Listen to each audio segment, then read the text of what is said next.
then they need, that a boost in the infrastructure as well. And AI requires a lot of that. So that is also one thing that organizations are working when they are thinking about AI first.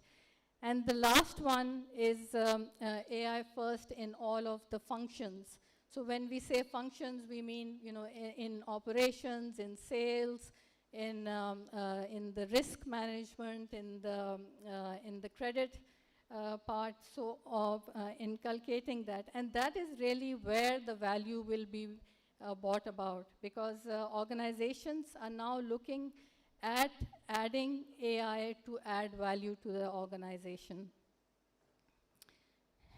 So moving on from there, there are different paradigm shifts which are happening, which is that traditionally banks were traditionally very much transactional, and now they are moving more towards being intelligent and more towards being predictive, and that is where the organization needs to be. So last decade, we have seen that all banks were modernizing their digital channels, moving to the cloud, automating operations, and that led to a lot of transformation in multiple areas. For instance, in the payments, in lending, in money transfers, in advisory services, investments. But the future isn't about digital alone. It's also about intelligent banking now.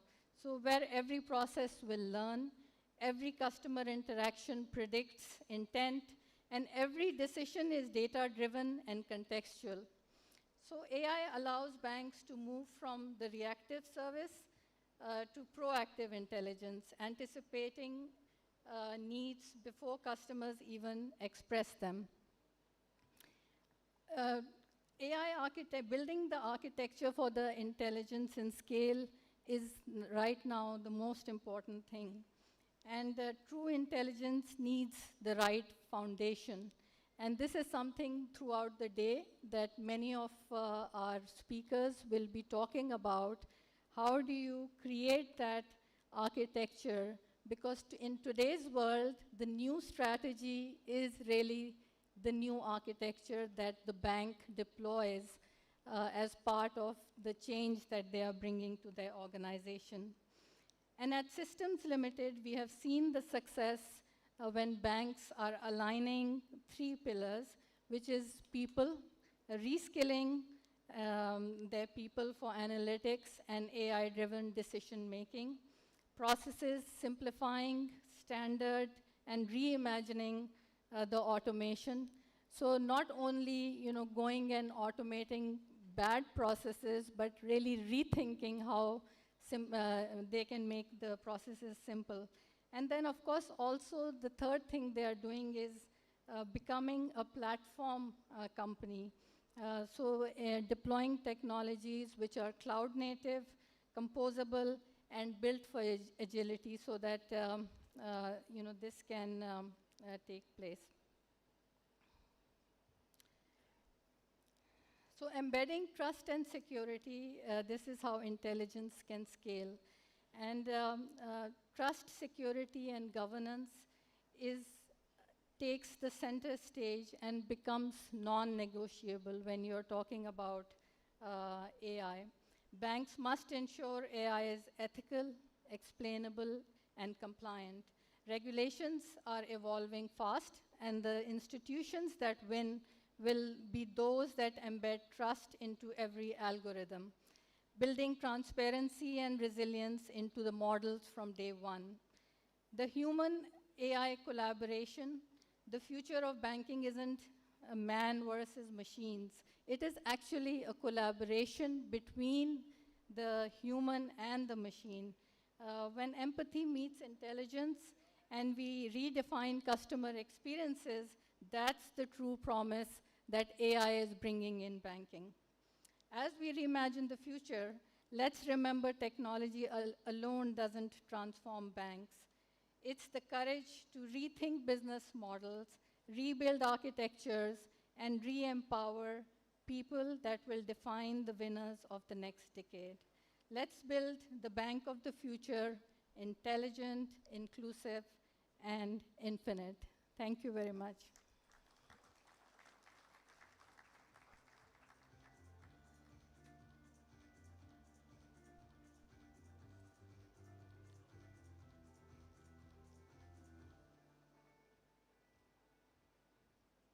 Thank you so much. And now, before we move on to our next keynote, we would like to show you a video of how Systems Limited has done some incredible achievements in the last year, a year-end video. So please have a look, and then we'll continue the program.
Incredible. What a year it's been.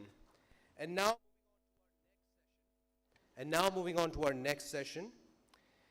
As artificial intelligence reshapes the global financial ecosystem, the State Bank of Pakistan stands at the forefront of guiding the country's transition towards a digitally empowered and intelligent banking sector.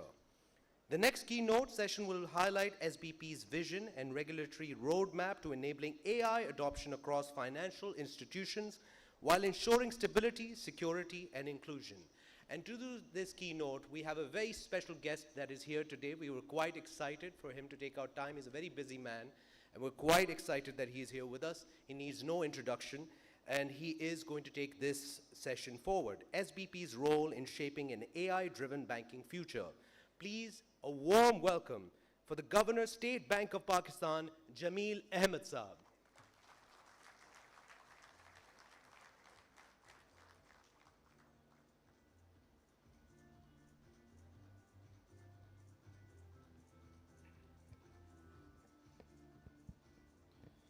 Bismillah ar-Rahman ar-Rahim.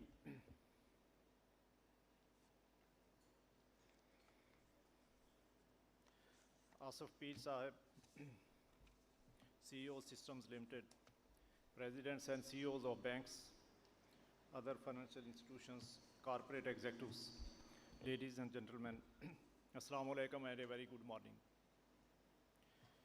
It is my pleasure to join you all today. I would like to commend Systems Limited, first of all, for organizing the Future of Banking Summit in Pakistan. Events like this provide an excellent opportunity and platform for thought leaders and industry experts to exchange ideas, learn from global trends, and shape a forward-looking vision for Pakistan's financial sector. In line with the theme of this event, I would like to share my thoughts on the technological advancements shaping the future of the financial services industry. I will also discuss SBP's vision for digitization of the financial services industry and highlight some of the key achievements made recently by the SBP. Finally, I will share my expectations from the industry regarding the adoption of technology and innovation that will help us embrace the future ahead. Ladies and gentlemen, innovations in computing power, telecommunications, and data analytics are reshaping the way we live and work. Massive data sets are being processed in real time through advanced algorithms, allowing instant insights into behaviors, needs, and solutions. The world is transforming at an unprecedented pace, and technology is the key driver of this change. Innovations in computing power, telecommunications, and data analytics are reshaping the way we live and work. Massive data sets are being processed in real time through advanced algorithms, allowing instant insights into behaviors, needs, and solutions. These developments have fundamentally altered our lifestyles, from how we communicate and learn to how we earn and spend. Workplaces have become digital professions and are evolving, and new opportunities are emerging every day. The digital future is no longer a distant vision. It is our present reality. Financial services are also rapidly changing and evolving. Mobile phones, supported by secure biometric authentications, have become the primary gateway to financial services. Customers today expect banking to be simple, secure, and seamless, available anytime, anywhere, and everywhere. Social media and digital platforms have also reshaped expectations for personalized instant engagements. Emerging technologies such as artificial intelligence, big data analytics, and 5G connectivity will further redefine how financial institutions operate and interact with customers. They will not only improve efficiency and customer experience, but also open new pathways for inclusion and innovation in Pakistan's financial system. The question now evolving is that why should financial services be the forte of traditional banks only. Today, entities with vast computational power, intelligent algorithms, and access to large data sets are entering the financial space. These include not only big tech firms, but also agile fintechs and innovative startups. Together, they are redefining how financial products are designed, delivered, and experienced. This shift presents both an opportunity and an existential challenge for the traditional financial sector. The rise of cloud computing, artificial intelligence, disrupted ledger technologies, and mobile platforms is blurring the boundaries between banks, tech firms, and service providers. To stay relevant, financial institutions must evolve. This means upgrading technology, adopting global standards, diversifying business models, and investing in customer protection and digital awareness. The future will belong to those who can adapt, collaborate, and innovate with speed and purpose. The State Bank of Pakistan, ladies and gentlemen, along with other financial services providers, must also evolve to meet the demands of rapidly changing landscape.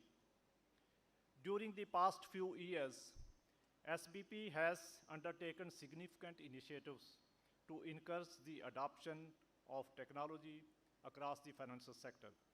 This includes upgradation of our digital payment infrastructure, both retail and large value, and introducing enabling regulations for digital banks, electronic money and payments institutions,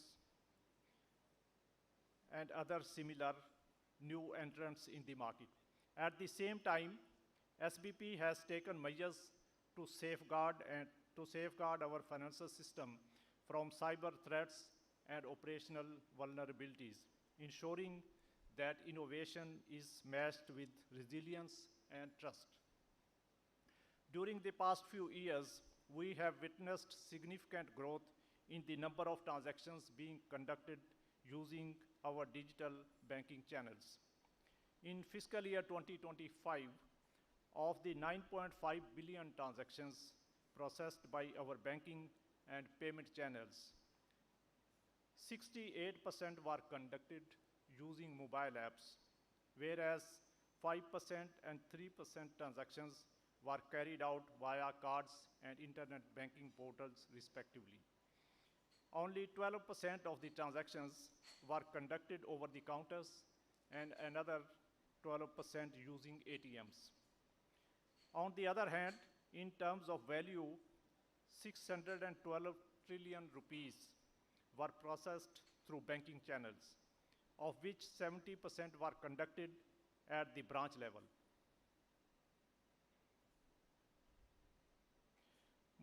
Mostly using checks and cash. 16% of the value was transacted via mobile apps and another 6% through internet banking portals. Last year, the number of retail transactions performed digitally through our banking system increased by 44%, while the value transacted digitally grew by 56%. This shows that the retail customers are increasingly using mobile apps for their day-to-day transactions. However, large value payments continue to be conducted via conventional channels, such as checks and in-branch services. Another major concern is the large value of currency in circulation, which is around 10.5 trillion rupees, or around 8.5% of our GDP. While currency in circulation depends on multiple factors, including taxation policies and rate of return being offered by banks on their deposits, etc. However, SBP believes that proving easy to use and trust. However, SBP believes that providing easy to use and trusted digital channels can help the broader economy digitize and document a significant portion of cash transactions. Going forward, we expect the financial industry to process over 15 billion transactions digitally during fiscal year 2026.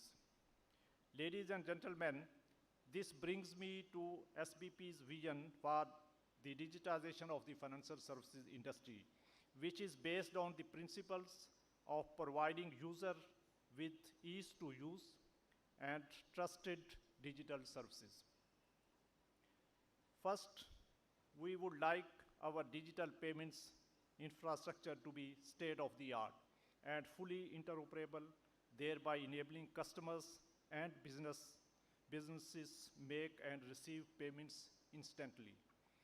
RAST is an embodiment of this vision and is the most critical component of our digital public infrastructure.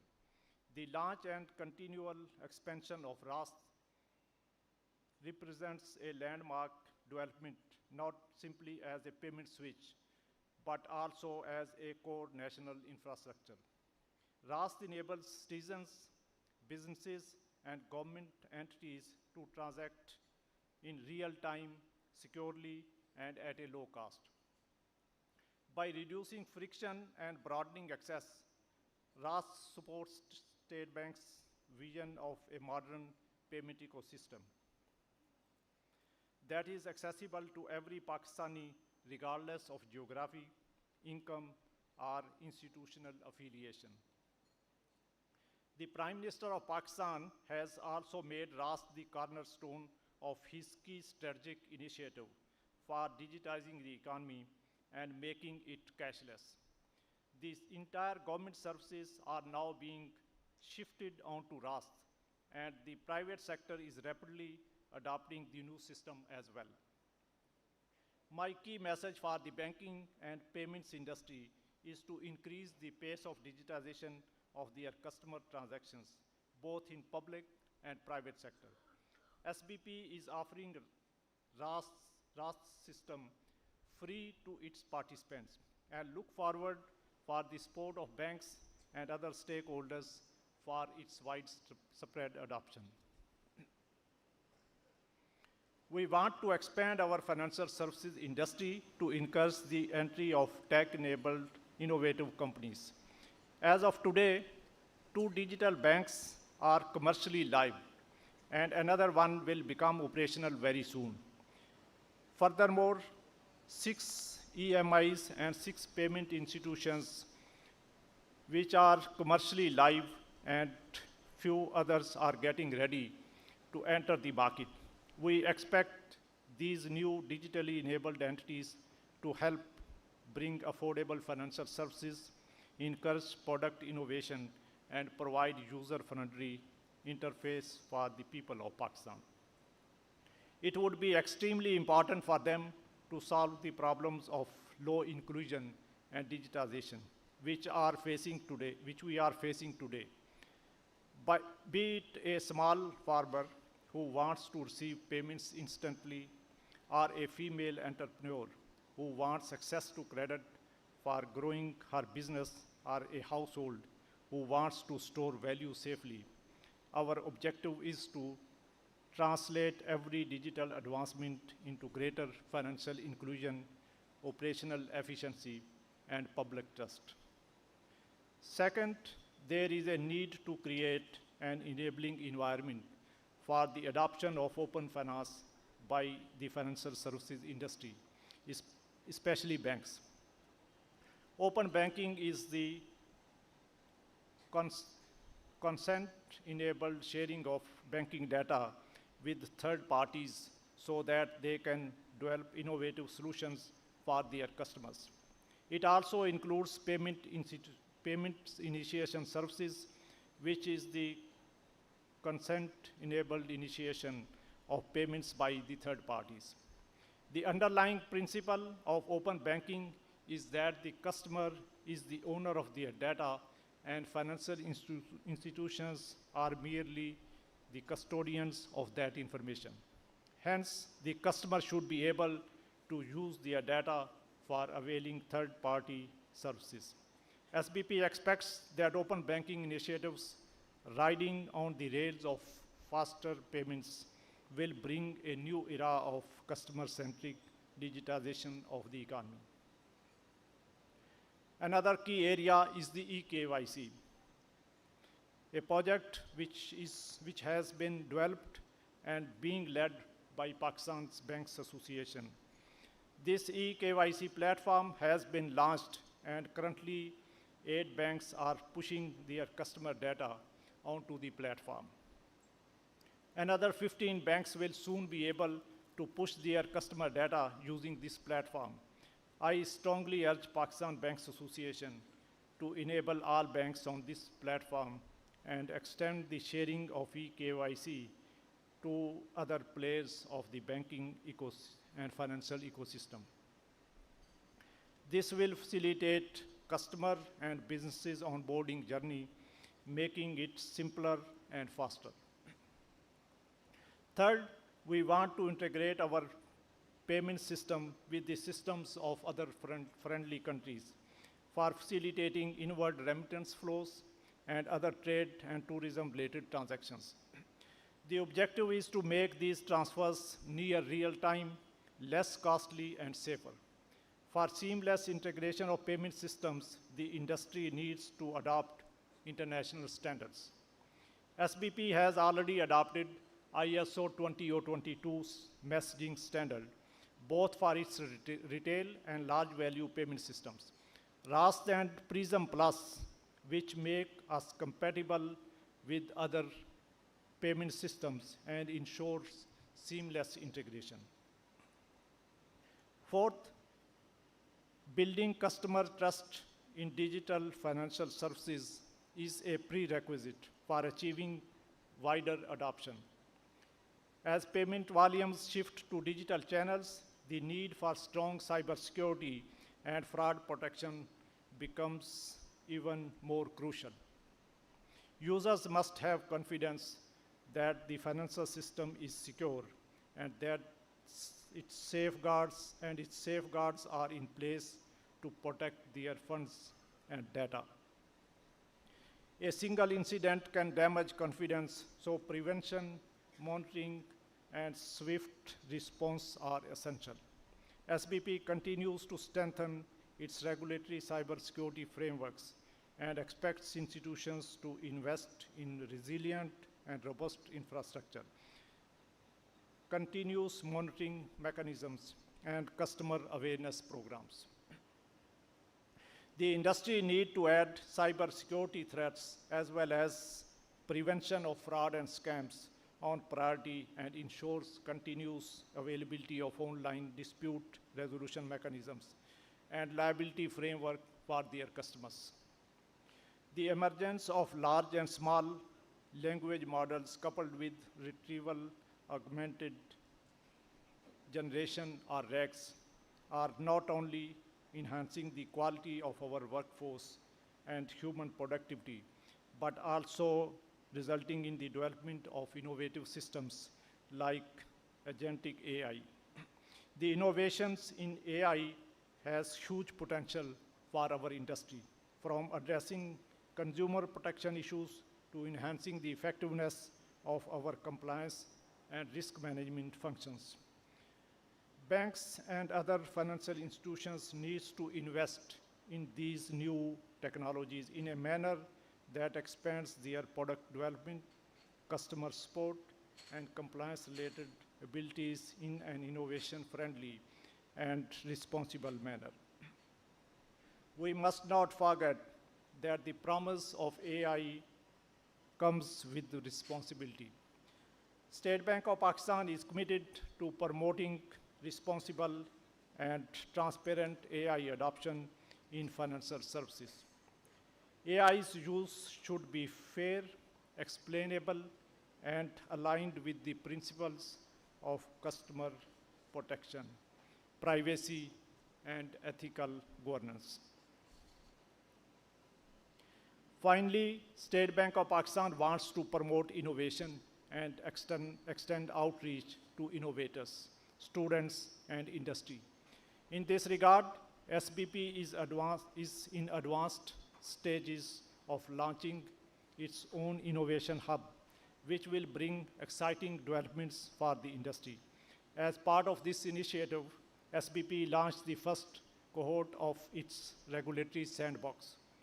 The first cohort focuses on exploring innovative ways for bringing inward remittances in Pakistan, open banking, and onboarding of merchants. This collaborative approach will allow innovators to test new ideas in a controlled environment while ensuring customer safety and regulatory compliance. Ladies and gentlemen, today Pakistan stands at a critical junction, ready to embrace the momentum of global change and build a financial system that empowers citizens while promoting financial inclusion for sustainable economic development. Over the last few years, the industry has developed its digital financial services offerings, resulting in the continued expansion of digital financial services. Banks and fintechs are introducing seamless experiences, improving interoperability, and providing convenient mobile-first access to services that were once tied to physical branches. Today, many customers can open accounts, make payments, apply for loans, and manage their finances through mobile apps. In conclusion, I would like to emphasize that digital financial services in Pakistan are passing through a critical evolutionary phase. The country has the talent, infrastructure, and vision to build a financial system that fosters innovation and inclusiveness.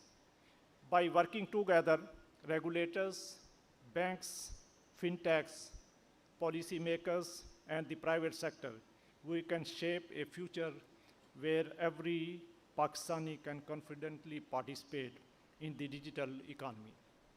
I firmly believe that Pakistan is on the cusp of digital transformation. As leaders in the financial services industry, it is our responsibility to guide this transformation with purpose and vision. Let us harness the power of technology and the insights from data to build financial services that meets the needs of all customers. Together, we can create a financial ecosystem we can create a financial ecosystem that reflects the promise of a prosperous and digitally empowered Pakistan.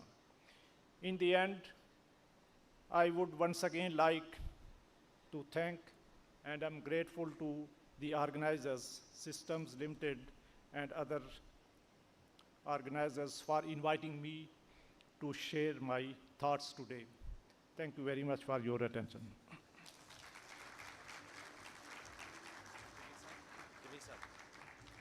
Thank you so much, Jameel Saab. Thank you so much. We would like to have you remain on stage with us, sir, to give you a memento and appreciate you for all your hard work and for joining us today. Thank you so much for such a wonderful keynote.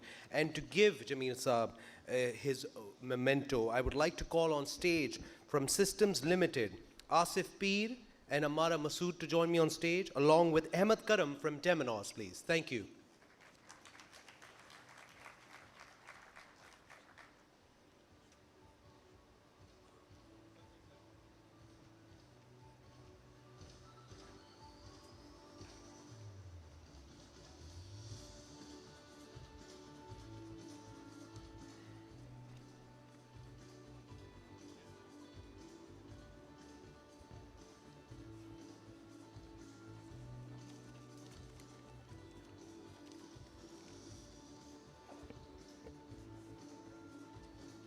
Thank you so much, and we would like everyone to please remain on stage with us, sir. I know we're taking much of your time. I apologize for that. But we will be now presenting some very special Transformation Awards. These are successful stories of clients that we worked with at Systems Limited and all the success that they've shown us and we've shown together. So I would like to call upon some really important people here today who will be presenting some awards here today. So starting with, I would like to call on stage Nasir Salim, CEO HBL, and Faisal Anwar, CTO HBL. HBL for the largest core transformation.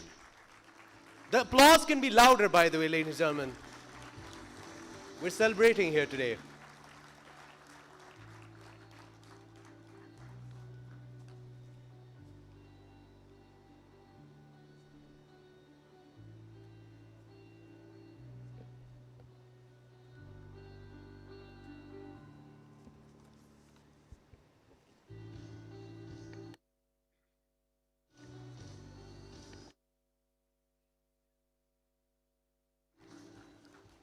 Congratulations.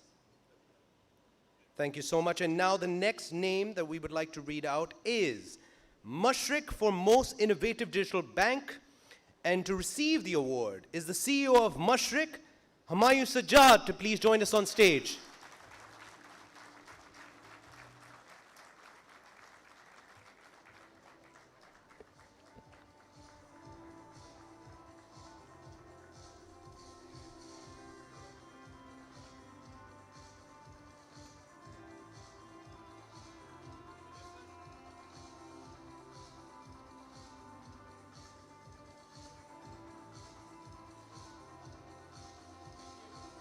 Congratulations to Mashriq.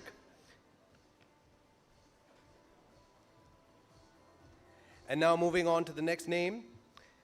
State Bank of Pakistan for Country Critical Modernization of Core and Payments.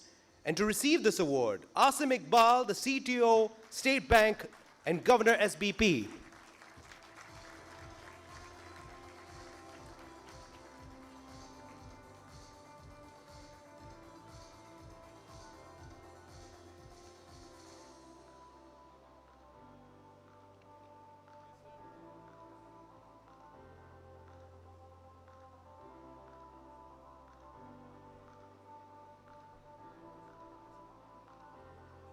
Congratulations. Moving on. Mobilink Bank for Core Modernization and Data on the Cloud. And to receive this award, we would like to call on stage Ms. Komal, CIO, Mobilink Bank.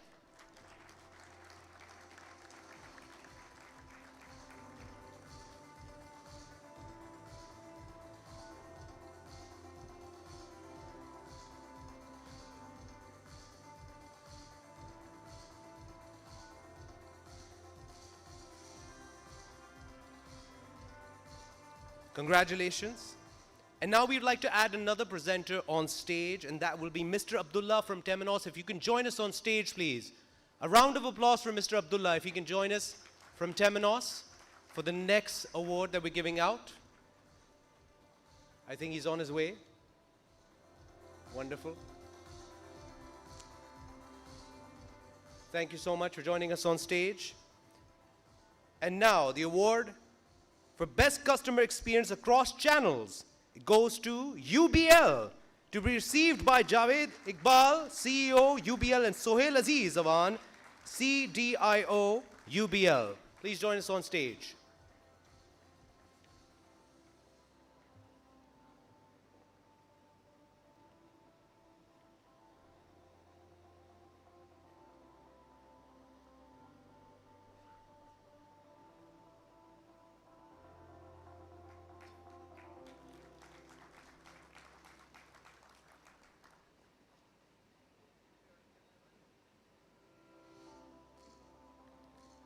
Wonderful. Congratulations to all the winners. And now, thank you so much to the presenters. We will have one presenter remaining who is obviously going to take our keynote forward, which is, of course, Mr. Asif Peer. Thank you so much, Jameel Saab. Thank you so much, Ammara. Thank you so much, Abdullah. Thank you, everyone. And leading the AI revolution in banking, we would like, obviously, to have our next keynote speaker talk about that. As banking undergoes a seismic shift driven by artificial intelligence, visionary leadership is key to navigating this transformation. In this keynote, our next keynote speaker will share how AI is redefining every aspect of banking. Please welcome on stage the CEO and MD of Systems Limited, Asif Peer. Assalamu alaikum. Good morning, everyone. Governor Saab, Mr. Jameel Ahmad, thank you for being here and having a wonderful speech and setting the tone for this event. Thank you very much. We're grateful. Leading bank CEOs and CXOs and my dear colleagues and the industry leaders, thank you for coming over here, and we are really grateful that your participation means a lot, and that's why we are here, and that's what our purpose is. Like, we should have some take-home value for everyone, that once we come out of this room, we should have some take-home value that you can go back to your banks and to your teams and implement something which makes us to the next level in the digital and AI space. So I will just recap what we were talking about last year. So I've summed up my last year's talk into a few points. So we start from where we left off, right? So I think we started with shifting from digital to intelligent banking. I think I've set the tone that it's not like just digitizing your business processes, how you rethink everything, and you in the age of AI and data. And that's what intelligent banking is all about, when you rethink your entire operating model, not just digitizing the business process. We talk about execution built on a scalable core. What does it mean? We set up the tone that you need to have an infrastructure, cloud, data, modernization, which you can scale to the next level. So intelligent automation was the key pillar for that point. AI is a force multiplier. We were saying that now Gen AI at last year, and AI, it is going to be at inflection point. And if you remember, I have used one terminology that every organization should have UI for AI. Like Microsoft has Copilot for their UI for AI. And that was a major differentiation we talked about, that what is a force multiplier, right? And that's what it was, that every bank needs to be there. Operational transformation, it's not like you just transform and fragment, you transform the entire business process from risk management to customer experience, and anything comes in between. You transform your operational intelligence. So that was we talked about. And cultural and ethical readiness is the key, that where we talk about that AI talented workforce who are responsible, ethical, because as we all know, everything can be delegated, but ethics can't be delegated, right? So we would think about AI literate workforce at that point. So these were the 5 key pillars for the last. So I will build upon all of these 5 points where we left off last year. So I just wanted to have a recap. So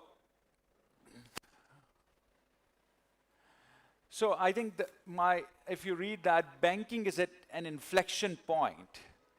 AI is no longer a future bet. It is a present imperative. The question isn't about adopting AI, but how we do it responsibly, securely, and at a scale. What is missing is scaling. I think you will hear and throughout my presentation, like moving away from proof of concepts to proof of impact. So moving away from proof of concept to proof of impact is the key, and that's what AI is as a present imperative. That's what I meant. There is one new terminology that is coined, and there was a latest report in October of 2025. They call AI diffusion index. This is the AI diffusion index. What does it mean? That how the public sector, the nations, the workforce, and the corporate world is using AI today, that determines the AI diffusion index. And guess what? Who is the first in that highest AI diffusion index? None other than UAE. UAE AI diffusion index is 59.6%. The second is Singapore, which is 58.6%. We are in Pakistan as 9.8%. So you can see a vast difference and the gap to cover. So that is huge opportunity and challenge both at the same time. The another research has been published recently, last month only, that, of course, we all know that it's not like uncommon. Like AI has broken all the records for human history that what we have seen. In less than 3 years, we have over 1 billion users. And 40% of West has adopted AI. So AI is not a pipe dream. We just think AI is a bubble. It's not like that. If you read any hyperscalers' annual report, annual earning reports, they have been promising to double their data center space in 2 years. If they are betting and doubling their data is whatever they have today in 2 years, just imagine they can't invest that kind of a money in a bubble, right? So it's not a bubble. We should not think about it. As I said, like adoption rate for AI is faster than smartphones, internet, cloud, anything, radio, whatever it came so far. So less than 3 years, over 1 billion. So adoptability is there. So user adoption, I want to build that because sometimes you think it's a bubble, what is going to happen, but it's not like that. It's a reality. Trillions of dollars are being invested in this space, and whoever just missed that opportunity will probably no longer exist or maybe lose a huge competitive and differential advantage. So AI now, just to build upon it, what is AI-infused banking redefining the future, right? So your business blueprint is changing. Whether we accept it or not, our business blueprint is changing. It's not like you take any operations and automate it in silos. AI is redefining your DNA. It should be in organizational DNA. So it's not about like just doing in fragmentation. Should be the organization DNA. Otherwise, it's tough to compete. AI must be horizontal. What I mean by that, it's not like just you automate process. It needs to be, you have to rewire your culture.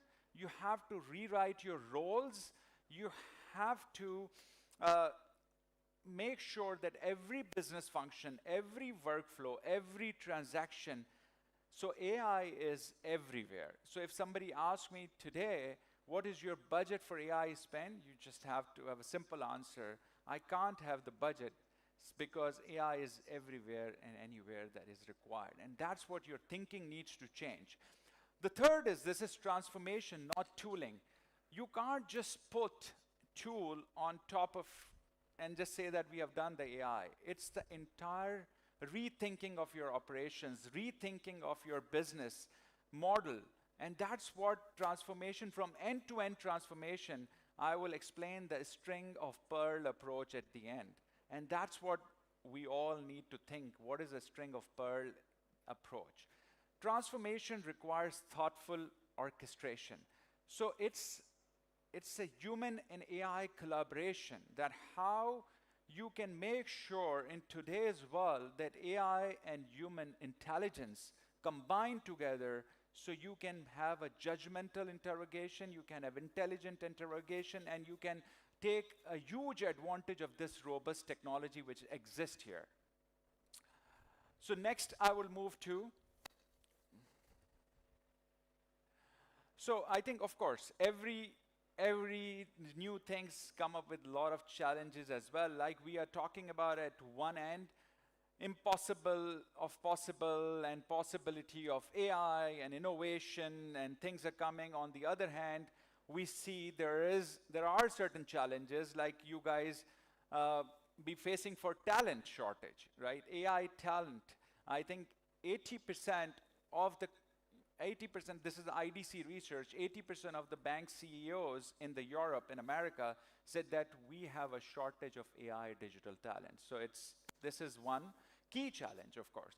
12% of the firms, again, global research says, they are just taking AI as, you think that you put a governance on top of it and everything will be taken care of. It's a zero trust architecture, so responsible AI with the governance, proper governance, transparency, explainability needs to be there. So that is another big challenge. Only 12% companies are complying and rest of them having a challenge. 91% of the companies are saying that customers asking for digital first experience like they expect from technical companies, e-commerce companies. So their expectation, this is a new baseline. Like what we tell in our world, today's 140% is a new 100%. So that is the key term that is everybody is using. The new 100% is 140%. So that is the mindset shift. And this is the demand. This is your customer needs, that you should perform like a tech company. So your user interface needs to be, and this is 91% of the foreign banks are saying that. So almost half of the banks are saying that legacy system is a huge challenge, because if you don't have the core modernized, and if you don't have a composable architecture, which is driven by APIs and which is driven by services, which is driven by modern core cloud computing architecture, you do whatever you want to do. As I said, AI is not just a tooling on top of it. Yeah, you can have tools on top of it and you can just have a patchwork, but your foundation is not rewritten. So that is the key. That is the key. And it's more than 50% of the banks. So 73% of the banks are saying the cyber threats and security, because AI, when AI comes, of course, it is introducing a lot of data. You have tons of data, you have customers. There's this customer data and their data is your data, and you need to make sure their customer is trusting you, and you have to take all of these things into control. You do disruption, you do innovation, but not at a customer risk, because customer trusts you. So that is 73% banks having this challenge. So now 65% of banks are saying that it's a fragmentation of data. What does it mean? Data sits in silos. One payment system has this, one AA is this, one is core banking is there, and these three systems don't talk to each other sometimes. And when it's a silos data, then you can't take a full advantage of either data insights or AI. It doesn't work. So this is like the research which says harnessing data for AI efficiency is the key. So 65% banks are still struggling. What does it mean for us? Huge opportunity. For system integrators, it's a huge opportunity to address all, because when there is a challenge, there is an opportunity, right? There is an opportunity for the bankers sitting here to rethink your operating model, not just fix the basics, but rethink the entire operating model, rethink your roles, rewrite your culture, and bring innovation into your daily task force. And of course, for us, it's a huge opportunity as well to fix all of this and help you and partner and make sure that every bank in the world has this kind of a capability to address this change. So now there's a new term which is Microsoft is using very regularly, right? Becoming frontier. What is the frontier banking definition, right? That is the key. That is again a new term which is recently being used, becoming frontier. So I will just say what is bank frontier means first. So let's understand what is frontier banks are, right? First, frontier banks, it's not a divide. It's not a divide between digital and non-digital banks anymore. It's not a divide between digital and non-digital banks. It's a divide that how you can move away from it's a differentiation between moving away from experimenting with technology and infusing the operational intelligence into your DNA. So, as I said, from proof of concept to proof of impact. That is the tagline.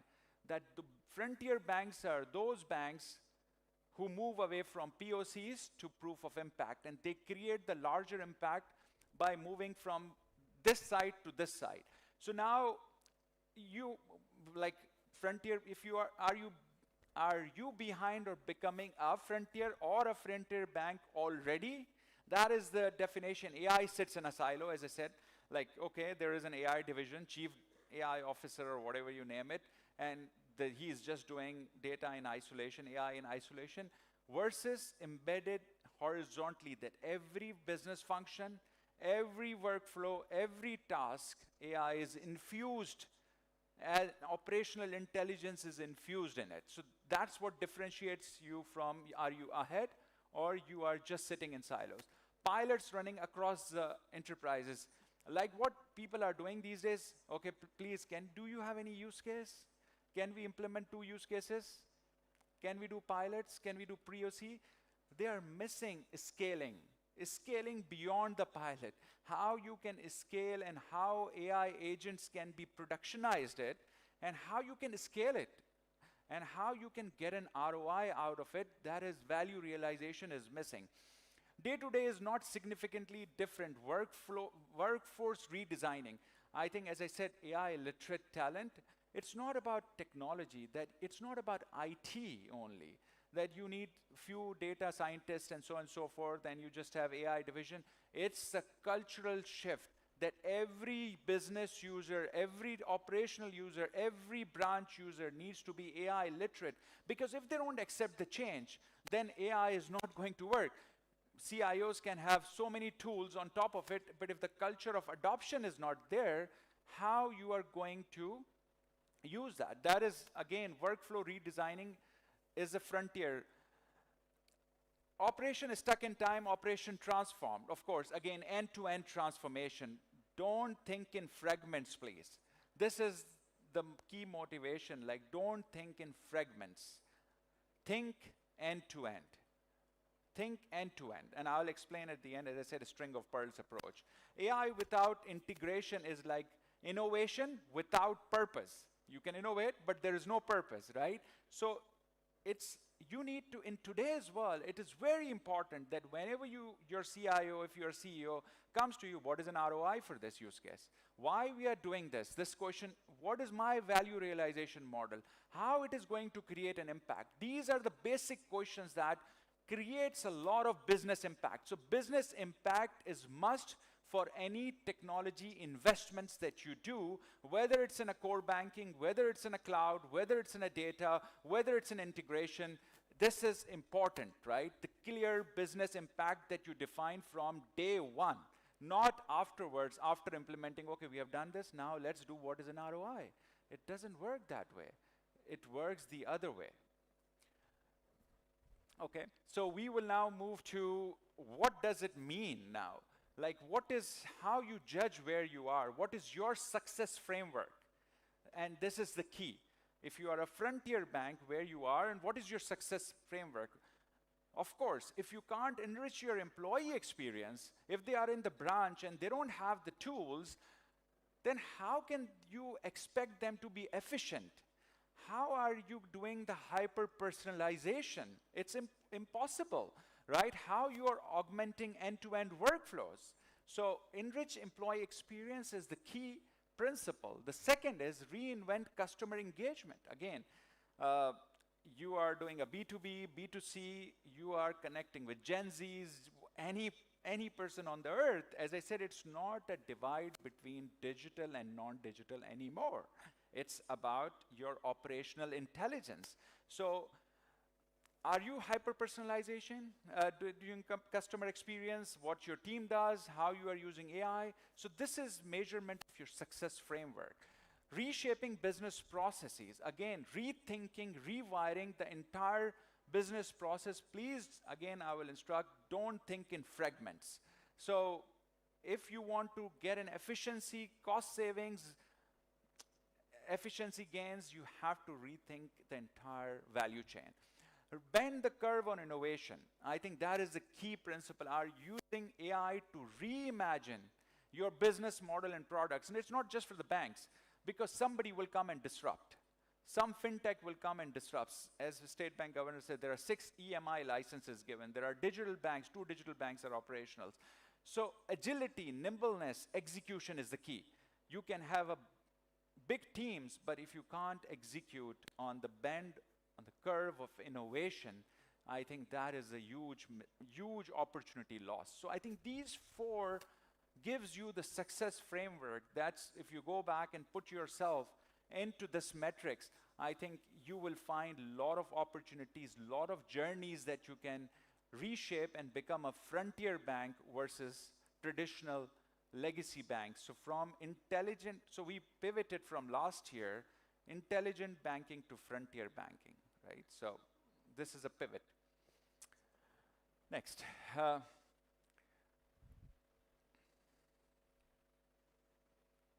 Okay, so I think this is again a very latest report. AI-enabled transformation redefining scale, speed, scale, and service. So 87% of the financial leaders like you are confident they will use the AI agent to expand workforce capacity. So this is the real October data. 70% of US banks have adopted AI and achieved cost savings. It's factual data. 68% of the banks now view regulation as an enabler of innovation in AI. So regulation is, of course, central bank gives you the regulation, but how you can do it. So this is already an adoption rate of more than 70% in all 3 categories. So now it's a very interesting concept when I'm talking about all of this. Now companies are designing their income statement in a different way, right? Now digital labor is a distinct investment as well, like you do infrastructure cost, but now digital labor outside of IT budget highlights its unique and transformative value. So now people are coming up with, like, what is my digital labor cost? Because digital labor is not free. Copilot is not free. You have to pay for it. There is a consume, there is a compute, there is a lot of requirements. So agent hours deployed versus manual hours. So these are the KPIs people are coming up. So it is such an important concept. The slides highlight that people have started.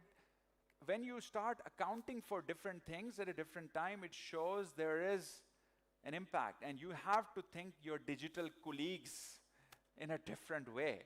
And there is an impact, right? So all of these KPIs are the new KPIs that you need to put in your banking system where you can make sure that you get a lot of value out of it. So I think there is a future of AI in banking. This is one slide that sum up all the areas that what you guys are used to. Retail, seamless AI personalization. Like in in retail world, when your retail customers walk in, there doesn't need to be a digital divide. It's a seamless AI experience. When you go to a corporate world, it's end-to-end AI digitization. Again, not in fragments, end-to-end. Think about the process, end-to-end digitization. When we talk about small businesses, holistic AI-based financial management, small businesses have different needs. So you need to have different processes for them. Lending, instant digitized advisory. When somebody walks into the branch, there is a AI advisor who can predict through data and AI and approve or disapprove the loan or lending, right? That's what the concept of instant digitized advisory. Digitized branches, you guys are already doing it, but there needs to be it's not just putting an app on a digital branching, it's an entire physical and digital merge that needs to happen in the branches. Contact center is a huge opportunity. Proactive empathy is a big word. Proactive empathy, like there is a lot of investment going on contact center because you really can answer, the AI can answer a lot of questions based on your organization knowledge. You don't need, human agent can do a lot of work and reduce your traffic, reduce your cost, and on top of it, consistent customer experience because it's not like agent-to-agent variation. So this is the key that is happening. And the financial crime, I think central bank governor is there, of course. This is a proactive, how can AI help you? Proactive financial crime prevention is the key. It's not when crime happens and then you have tools and technology. It's the proactiveness that is the key. And then the data, payments and the core, data and AI payment, there is a lot of opportunity as we have now payment gateways and so on and so forth that in central bank has announced. So it's a lot of opportunities for all of us to do. So this is the, if you look at it, this is the traditional execution model of the bank. Human sits in the middle, human controls all of these things, right? This is the traditional. What is the new model? It's the future execution model is where humans supervise and your digital colleagues and AI agents perform autonomous workflows. That is the concept, that how you can move from human to human supervised. As I said, there is a human and AI infusion. It's not like AI can work in silo as well. So this is the future execution model with LLMs, spreadsheets, email, chat, autonomous workflows. So that is very important, thoughtful execution, right? So now, what banking leaders must do in this room, right? There needs to be a call of action, right? From what I just said. Define your success metrics. As I said, defining the KPIs and the value realization model, align GenAI goal with business outcomes. Don't do just POCs. Please, don't say that I need the use case. Give me the use case, and I have a checklist that, okay, I am AI-enabled bank. Your operational intelligence needs to be part of it. Build strategic partnerships.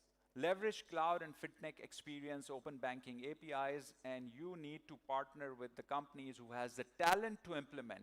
Yes, you can do everything as a bankers, but you become an experts in your domain and let technologists do their job to enable you and take you to the next level. So building a strategic partnership and collaboration is the key principle here, right? If you don't do it, of course, in silo, you can do too much, but you can't do everything, right? Upskill workforce, as I have been saying, that if you don't upskill your entire workforce, please don't take this that, okay, I need to have my IT team only needs to understand the AI and AI model. Its entire workforce needs to be rewired, rethink your workforce into a different way. So now this is the phase transformation roadmap for all of you. Now, AI, now phase one is, of course, boosting productivity through AI assistants, right? You have AI assistants. This is the easy use case. Everybody is doing it. You can have ask AI and ask this and ask that, and it's there. So that is the first level of productivity. The second phase is your digital colleagues. That's what I'm AI agents are your digital colleagues. As I said in your financial statements, if it comes to your digital colleagues, how you can use your digital colleagues with human supervised humans, right? With the human strategy. So human strategy, digital agent, how they can work. The third phase is autonomous system scaling innovation, where your autonomous agents work across multiple systems, multiple workflows, and work independently, and work at a scale, and then automate the entire thing. And then that's where you can scale the entire end-to-end process. So these are the three phases that you need to go back with, and I'm sure everybody has achieved phase one. There are few organizations in phase two, and there may be few in phase three, but not end-to-end. So there is an opportunity for everyone in every phase, and defining these roadmap as well as what banking leader must do with the KPIs is the key. My last point is this slide, which is we call it AI, a string of pearls approach to transformation. What does it mean? Enterprise can unlock a true value when they think business processes as interconnected. That output of fraud detection go to credit scoring goes to personalized lending, and then customer segmentation and wealth management and end-to-end regulatory compliance. So when you have interconnectedness, when you are not thinking in fragments, you are thinking end-to-end business rewiring, business processes, then you get efficiency, you get innovation, you get cost savings, and you are at the bend of curve of innovation, that's what we talk about. So I think this is really important. So if we go out of this and just think a string of pearls transformation approach with what we just said, so I would like to say that there is a humongous opportunity for all of you. I think about the collaborative power, think about the technology, thinking about the talent, thinking about partnerships, thinking about what we can do best, and how we can collaborate and think and stitch the entire thing versus one thing. So I hope there is some take-home value. Thank you very much. Really delighted to be here. Thank you.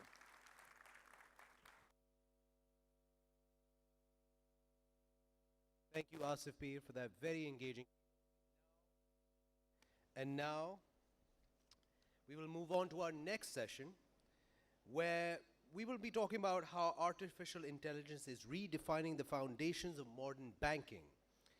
In this next session, you will discover how leading banks worldwide are using AI to unlock new growth, enhance customer experience, and drive operational excellence. And to take this session forward, where we're going to be talking about leveraging AI to build the bank of the future, I would like to call on stage Senior Partner, McKinsey Company, Jawwad Khan, to join us on stage, please.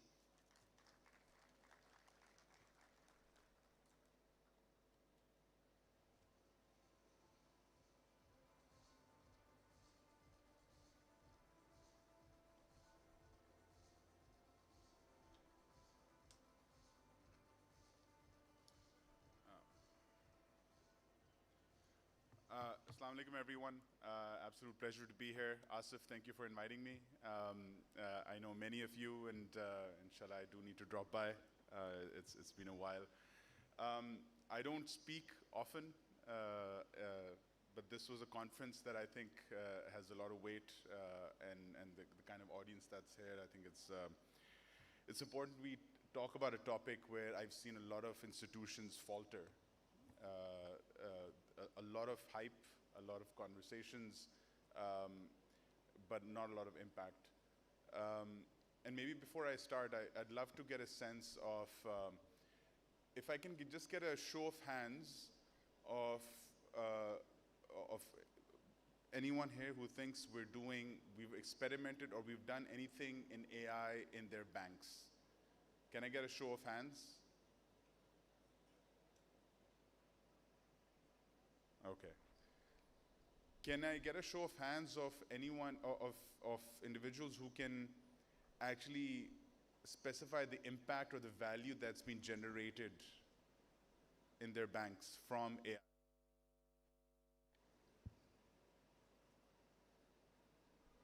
Okay. There's a vast difference in terms of, and again, I go back to Asif's point of experimentation versus actually measuring the impact. And if you can't measure, you can't change. And so with that, I'd kick off the conversation a little bit on AI, and my focus will be a lot more on how do you scale. I used to be a computer scientist in my previous life, but I'm not a data scientist. I'm not an AI researcher, but I do help organizations scale this impact.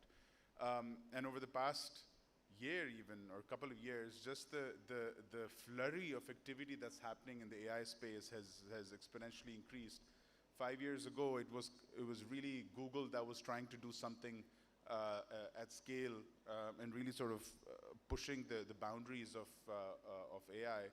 Today, the number of players, the kind of applications, the infrastructure that's being invested in is just at another level. It's really gone exponential, where people are now even doubting, are we really going to recover the investments that we're doing? And the infrastructure and the models that are building are really reaching are beating actually human level performance as well, whether it be math, whether it be speech, reading skills. So a lot of those benchmarks are being breached, and we're now at a place where we can actually use them practically at scale. Now, Over the past 3 months alone, from a practical lens, we've seen many institutions, large bulge bracket banks, actually putting a stake in the ground saying, we're going to go ahead and invest. JP Morgan's announced a $2 billion investment on AI, and they're expecting that return over the next couple of years from AI as well. UBS has now officially appointed a chief AI innovation officer as well. That means quite a bit for such a huge institution. Bank of America has launched a whole investment around the transaction banking side of things on AI. And so there's a lot happening. And they're publicly now announcing these things just to make sure we're getting the impact. I think what's happening though is sometimes people misunderstand what AI is because there's a whole continuum. From machine learning, which is really helping you solve, leveraging facts and data to predict what the future or what the next step would be. And there are very different applications for that. To generative AI, which is creating new content, and to agentic, which is autonomous systems that actually solve a problem. We've sized what that impact is. Majority of the impact still is through traditional AI and machine learning.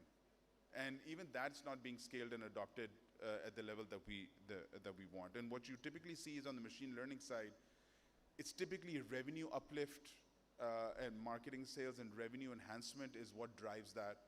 Agentic AI is a lot more on productivity driven impact that happens. But I think having said that, and I'll skip a lot of the use cases, we've discussed this, I'll try to come to the cores. 80% of the banks that we've talked to have deployed some sort of Gen AI, agentic AI use case. But as they say in Karachi, the impact is zero bata sanata. There's very limited track record of actually saying we've benefited from this. Institutions are still trying to figure this out.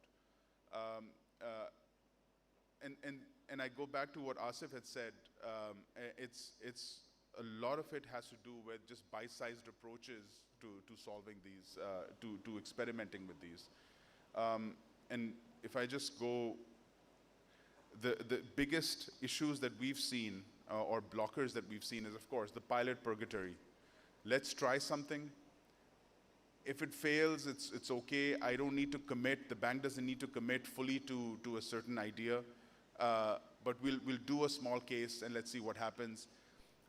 Nobody's really gone bold. Nobody's really said, this is my end-to-end roadmap and vision. This is the number that I want to get to. And everyone aligns behind that number from an impact perspective. So the targets are also pretty small. And the aspiration is pretty small. And nobody really pushes themselves. Nobody then really puts the resources and investment behind it as well. And it's never just technology. In fact, actually, humans are the biggest blocker for adoption for AI. Because we just don't change our behavior in order to drive a lot of the impact that we need. And this topic is frankly driven by the CEO. This is not just a CIO topic. This is not just a head of retail or head of risk topic. The CEO needs to make this the top of the house agenda to be able to say, this is the roadmap that I'm looking for. This is the impact that we need to achieve. And what do I need to change to get there? And this is a bit of our view on when we look at, let me just move to the. So if we had to holistically, if an institution had to holistically move towards driving impact through AI, one is top of the house alignment. What are we doing? What are the use cases we want to do? What is the impact that we need to have? And we size that impact. We say in the next year, we're going to create $100 million of value. That then needs to get articulated and distributed across the businesses and functions. The extreme case that we've seen is they actually put it in the budget. To say risk, retail, this is the upside that we expect from you, from all your next best product to buy, from all your customer segment customization that we'll do, from hidden affluent use cases. This is the upside that we see. Call centers, this is the cost reduction or the productivity enhancement that we expect to see. So you actually didn't allocate that across. That's one part of it. So you align the entire organization on the way forward. I think the real impact then starts happening is how do you tool them to make sure they can actually deliver? And I'll show you some of the conversations, the summary of the conversations with the banks we've talked to from Turkey all the way to Middle East and Pakistan, and what are the challenges that are stopping them from driving this. Talent is one. Just not having enough, and it's not just about having data scientists or data engineers. It's also about having the likes of product owners, the solution architects that can work together hand in hand to be able to drive this impact. Operating model, this is not just technology sitting in their silo trying to sort of deliver something. How does business, technology, risk work hand in hand as one team, as a cross-functional team to be able to deliver this? Having the right scalable technology as well, and the right data that is of the right quality as well. And then incentivizing the entire organization to be able to change their behaviors and drive adoption. Every time we've done this, the natural push is either we're too risk averse, the models are going to make a mistake, I don't want to adopt it.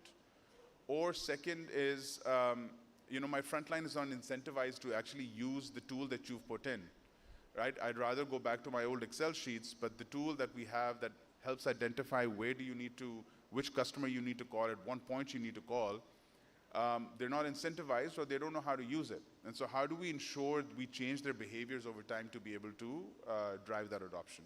So it's a full rewiring of the organization that needs to happen. And when we had a conversation with a lot of the banks in the region, a lot of the issues that were coming out were all linked to this, these 6, 7 buckets that we talked about. When we ask a lot of the banks, do you think you're mature enough in terms of your AI strategy? Majority, very few said we've actually fully scaled anything. Majority were we're still exploring. And I don't mean just AI from an agentic sense. AI, this is across the continuum. We're still scaling, or we are trying, we're still in the experimentation stage. Nobody's really scaled this, even though there's a lot of commitment at the top, but they haven't been able to drive that commitment and translate that commitment into actual impact. Traditional AI, generative AI is still the priority. Agentic is still new. I think they're still discovering a lot of what can actually do. But very few, I think the bigger issue is very few actually have a structural approach to how will I drive, what is my AI strategy, how will it create value. It's still very bottom up. It's still very, each function or each department has its own view of let me try this. But there's no bank-wide approach to changing and pivoting towards a more structured approach to AI transformation. And a lot of the use cases are still very growth and efficiency led, which is okay, that's just a priority, but that's where they see a lot of the value coming through. How do I accelerate customer acquisition? How do I accelerate cross-sell? How do I do the same thing with lesser people, improve productivity? That's the typical feedback or priorities we're getting. And their assessment is, again, the retail banking side, risk compliance and operations is where we see the future impact, especially as AI is moving a lot more towards agentic from our traditional machine learning approach. So that's the other thing. But what are some of the key blockers beyond just not having a holistic roadmap? Talent. Just trying to find a product owner who knows the technical side and the business side together to be able to run these cross-functional squads is apparently not very easy to find or not very easy to train. Data challenges, just the accuracy of data that we have, or just the ability to consolidate the data at one place is also a whole different ballgame. Those are the 2-3 big issues that they see. The other challenges that are emerging a lot on the agentic AI space is just the lack of clarity on how we use cloud. In many of the jurisdictions, banks are not allowed to, even local in-country cloud, they're not really fully allowed to move customer data there. And that limits their ability to leverage scale from these hyperscalers. And so how do we create a framework, a regulatory framework that allows them to be able to leverage the customer data, leverage these hyperscalers, and not having to have GPUs on-prem to be able to build this, because otherwise that just raises the cost of the infrastructure cost to be able to build and adopt any specific AI use case. And the skill gaps, like I had said, is also not just about data scientists and data engineers, the modeling side. A lot of the skill gap is on the talents that's needed to scale these AI use cases. And product owners is what I talked about, is you take, how do you get our frontline, our back office, to be able to use the models, and who's there to help them translate the use cases or the models into actual frontline changes. But that talent is the scarcest at the moment. And so we talked about this as well. And a lot of, when we also talked about the infrastructure, a lot of the banks, because of this regulatory, at least in their jurisdictions, the lack of clarity on regulation on how we leverage cloud, a lot of it is through on-prem GPUs, and naturally then the availability of GPUs becomes a challenge in scaling these AI, agentic AI impact across the organization. And so that's a bit of the sense I wanted to give from an impact perspective. There's a lot of excitement. There's a lot of experimentation. There is, some banks are leading the way. There is a bit of a gold rush, but it's not really translating into real value. And I think the question that, and something that Asif also alluded to, you have to rewire the organization. Starting from the top, has to be CEO-led. And it has to be CEO-led. You have a strategic roadmap for the organization in terms of this is the value it's going to create, and where is it going to create the value. The targets get typically budgeted and allocated. The investments are put behind. The impact is tracked. And then from those investments, you identify who do you need to hire, how many do you need to hire, what's the tech investments that's required for us to be able to get there, what's the operating model shift that needs to happen. And if you don't track the impact, and if you don't hold people accountable, you also won't get the impact that's required. So it's not, AI is just a tool. It's actually an institutional transformation that needs to happen for you to actually get any value from AI that we're talking about, or any of the investments that you're going to do. So you know, I'll conclude this conversation by just urging everyone to just reset your AI priorities. Where is it that's going to drive the impact? What use cases is it going to, which use cases are really going to drive this? And what investment is required at the end? Set up the entire operating model, governance of this transformation within the bank, within the institution, and hold people accountable to say what their roles are and how do we track that impact. And then launch 1 or 2 lighthouses. When I say lighthouse, that doesn't mean a pilot. A lighthouse in terms of launch something at scale where people actually believe that we can have at-scale impact, and then you go from strength to strength. Rather than trying to do 100 things at the same time and failing, do a few things at scale, do them well, and you roll out the remaining use cases as you go. But that alignment at the top with the entire top management, top team on what the impact is, what the roadmap is, and what investments we need to put behind, and holding people accountable to that, that is the first step. We do that, everything else will happen. Yeah. With that, I'll conclude my one-way conversation, and happy to connect afterwards to continue the conversation on this. Thank you very much.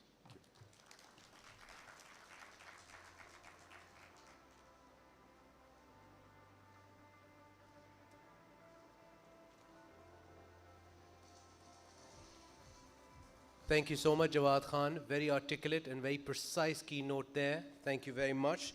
And now, moving on to our first session filled with panelists and, of course, a wonderful moderator. We're very, very excited. And we're very excited to obviously share the views that will be shared here.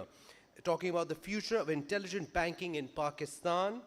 The moderator, who we're going to invite on stage, will be the one announcing his panelists and letting you know who those wonderful people are that will be joining him on stage. In this exclusive panel discussion, leading CEOs will share their vision for the future of Pakistan's banking industry. The conversation will explore how leaders are reimagining business models, driving financial inclusion, navigating regulatory and economic challenges, and forging strategic partnerships to unlock new opportunities. So please welcome the moderator for this session, the COO of Systems Limited, Asif Akram, to join us on stage, please. I know the day has been quite slow, but if you could give a bit louder applause than that, ladies and gentlemen, we'd really appreciate it. Thank you. Good luck for your session. Yes. Assalamu alaikum, everybody. Good morning still. I think some of these sessions have been really enlightening. Now we'll have our first panel with the esteemed CEOs of the banks. Let me first invite Nasser Salim, CEO of HPL. Nasser, thank you. Humayun, CEO of Mashreq. And Amr, please come to the stage, the Deputy CEO of Mizan. So we're going to have a conversation about how the banking is moving from legacy traditional banking to intelligent banking. The last year, I had a very similar panel, and many of you were here last year as well. I had a very similar panel in which we talked about the impact of AI. And I started that panel by talking about one line, with every responsibility, every power comes huge responsibility, which is the Spider-Man starting point. Firstly, Nasser, congratulations. Really, really well done from a transformation perspective. We know that HPL has gone live with Temenos. So congratulations to the whole HPL team. A transformation in progress. The first journey started. So congratulations. Humayun, congratulations for launching Mashreq. You just told me you have 10,000 customers. So we all have to try the Mashreq Digital now. And great achievement, a long journey with the launch. And Amr, I just keep reading the Sharia compliance in the biggest Islamic bank and so many awards Mizan gets. So congratulations to you and your whole team. The digital transformation in banks is like Mission Impossible. So I hope all of you have seen the Mission Impossible movie. I'm not going to play the music because I was not allowed to, but I would have. You start off with all these legacy applications. We're talking about AI, we're talking about transformation. You start off all these legacy applications that are being converted. And while the mission is continuing, the regulator comes, and I can speak now because the governor is just left. The regulator comes and changes the mission a little bit. So the mission changes in the middle, and the journey continues. And then you have the IT folks, a lot of CIOs and CTIOs in this room, hanging upside down from the ceilings, imagine they and their teams, trying to fix things on the run because the mission has changed. The only problem is that Tom Cruise has an opportunity to say cut and redo, but in banking, we don't get that opportunity. We got to have live customers. So every mission of change that the banks take, every mission of change comes to an end, and it's not end till it's successful because we got to make our customers successful. So that's the anecdote I thought I'll talk about today, is the Mission Impossible, which each of you and all of you are achieving. So I just want to give everybody a huge round of applause. It's not technology. This is Mission Impossible that the banks are achieving in Pakistan, and they're doing very well with that.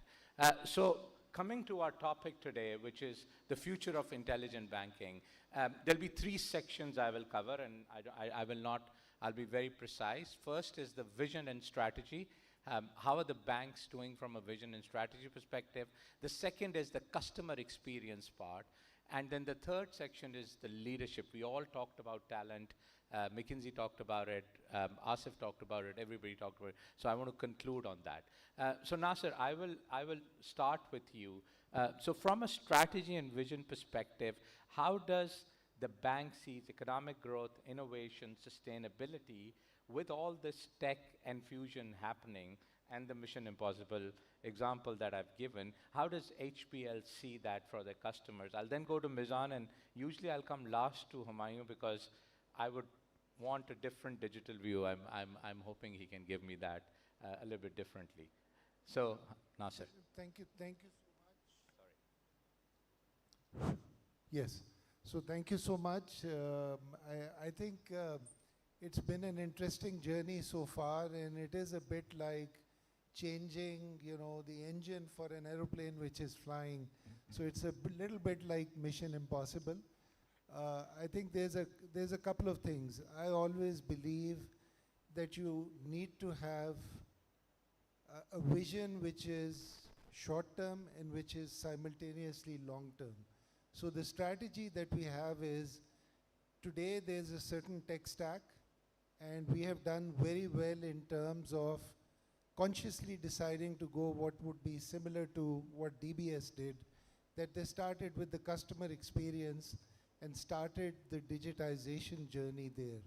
So really, in terms of reaching customers, today HPA has about 40 million customers in total, which is about 2.5 to 3 times, the rest of, the next competitor bank. And that has only been possible because of what we've done in the mobile app. 8 years ago, we had less than 100,000, people on the app. Today, we've got 4 million on the app and growing. The second, which is about 9 million of our customer base, is actually on wallets. So the Connect application, which is available at 50,000 Kiryana stores, as well as cash management and other components which have now been added as value additions to support commercial, SME sector and certain corporates. So that has really helped us. Cash management and the salary processing. On cash management, we are the market leaders, as we are in SME and agri. So really, it is about while we get the tech stack ready and while we take that forward, and as you rightly said, we're very proud that we've got our first 3 pilot branches up. By end of November, Faisal is assuring me, now that he's got the award, he'll probably bring it a week ahead. But before November ends, 7 more branches. And next year is a lot of heavy lifting over there. So really, it's 2-pronged. How do we create impact? Because banking is all about the customers. It's all about people. So whether it is our staff or whether it is the customers, and how do we create that impact? Yeah. I think that's what drives us through the volatility of the country's economic situation.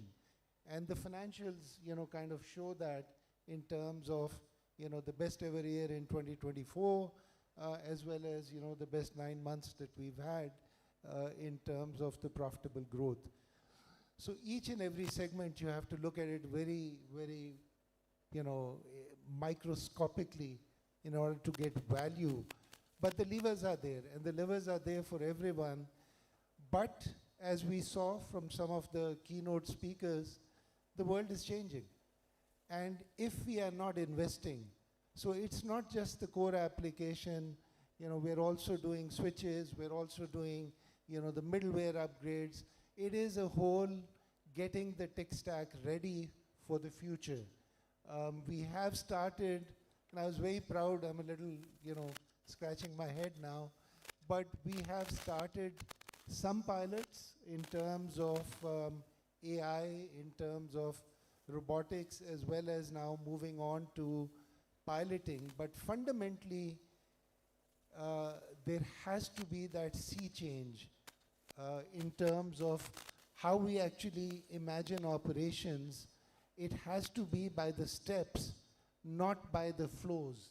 And Agreed. that's the only way we're going to have an end-to-end AI-enabled automated system. I know I've ran over time. No, that's okay. That's perfect. Amir, can I ask you the same question? Maybe you'll have to pass the mic to Amir. Oh, he's got one. So Amir, how do you see the strategy? How do you see the sustainable economic growth through this innovation for Mizan? And what are you guys thinking about this now? I think building on what Nasir said, economic growth is definitely, there should be an economic value in every transaction we do. And I see any technology is an enabler for the well-being of the society. And economics is one of the piece of the social well-being. So what is happening with all these technologies, be it electricity followed by, for example, computing, World Wide Web, and now AI. And we have to understand that AI is not a new terminology. It gained traction in 1956, but in the absence of huge amount of data sets and processing power, we were unable to see its impact. We have seen closed loop systems which were intelligent. They were using AI models, machine learning models earlier, but this became a more trending theme post ChatGPT, which was primarily natural language processing.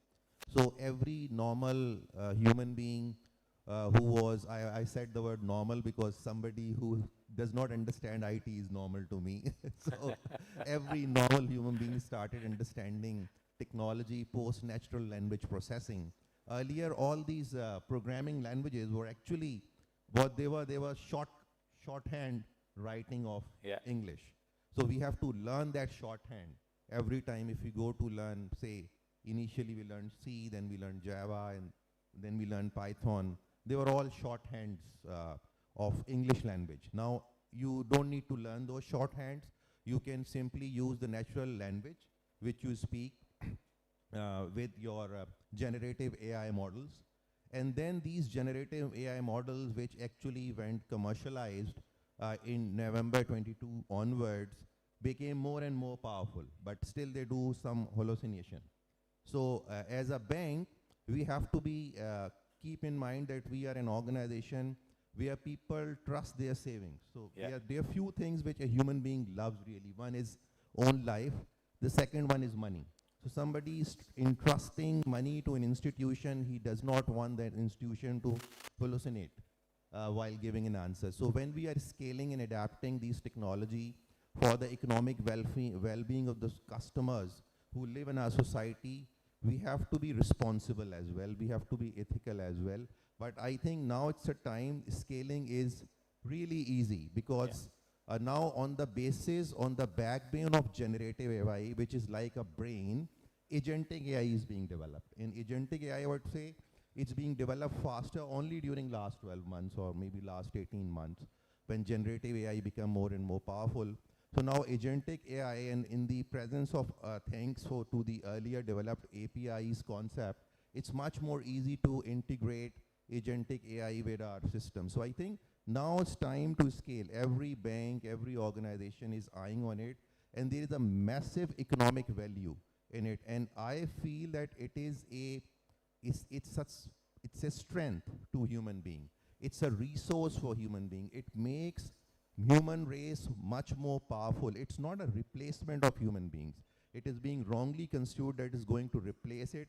It will make us much more powerful as it made us, as the electricity made us much more powerful, as telecommunication made it much more powerful, as even the computers and the these microprocessors made us much more powerful. It's going to make every single organization, including banks, much more powerful, and we will accelerate the rate because in technology, in economics, technology is actually an enabler which accelerate the pace of economic growth. So it will accelerate the pace of economic growth and development and also make it much more sustainable because then we'll be needing lesser resources to grow. So this is my perspective on AI and technology, and we have to embrace it We have to adapt it, and I believe for normal human beings now, it is much more easier to adopt because it is using NLP now. Great. So as Nasser said, it's going to go across the organization. You talked about the adoption of AI. We are seeing AI like an industrial revolution. It's a man or a human being and AI versus this. I think you talked about the same thing. It's not just a bubble. Now, the mission impossible for you, which we've just achieved, mashallah, Humayun, the second digital bank to launch, and you're doing that. So I wanted a view from you on this, because you're just starting this journey. Mashriq is a cross-border bank, digital, and how are you seeing this economic sustainable innovation growth for Mashriq? It has to be the different perspective from more of traditional banks which are moving there. First of all, thank you for disclosing my number of customers. Now that it is public, what we have achieved in the last 4 weeks, we just heard from the Governor Saab that the 89% of the transactions are now digital, which is 2.1 billion transactions in last quarter out of 2.4 billion transactions. But the 75% of the transactions are still paper-based. And looking at this, we thought that the transformation, adoption to digital in Pakistan will happen gradually over 8 to 10 years. That was our assessment coming into this market. But looking at the phenomenal uptake that we have observed in the last very, very early days, 4 weeks, let me tell you how, as a bank globally, we are looking at what is happening on the innovation, regulatory, economic front. So the first thing that we are doing is innovation, focusing on 2 parts. The first one is open finance, and the second one is banking as a service. We clearly understand, as a bank, we will not be able to do everything ourselves, and already there are embedded services that third parties or fintechs are providing, and we are trying to be there as much as possible. With Central Bank of UAE, we are the first one to launch open finance this year. So that's the innovation. The second focus area for Mashriq is resilience.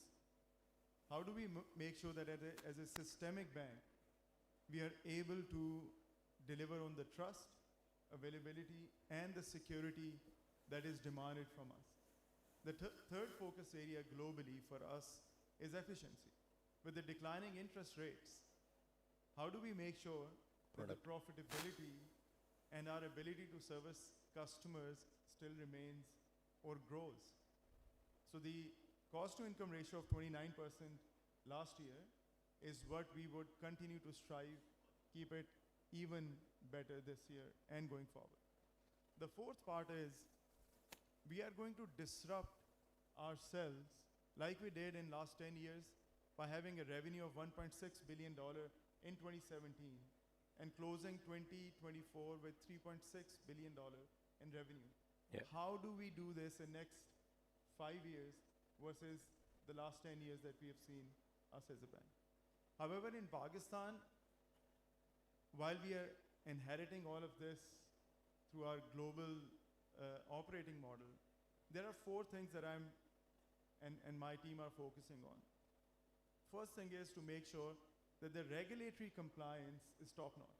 Okay. We have seen new players coming in, and with the excitement of digital, losing track on staying compliant, and then they later had to, fix themselves.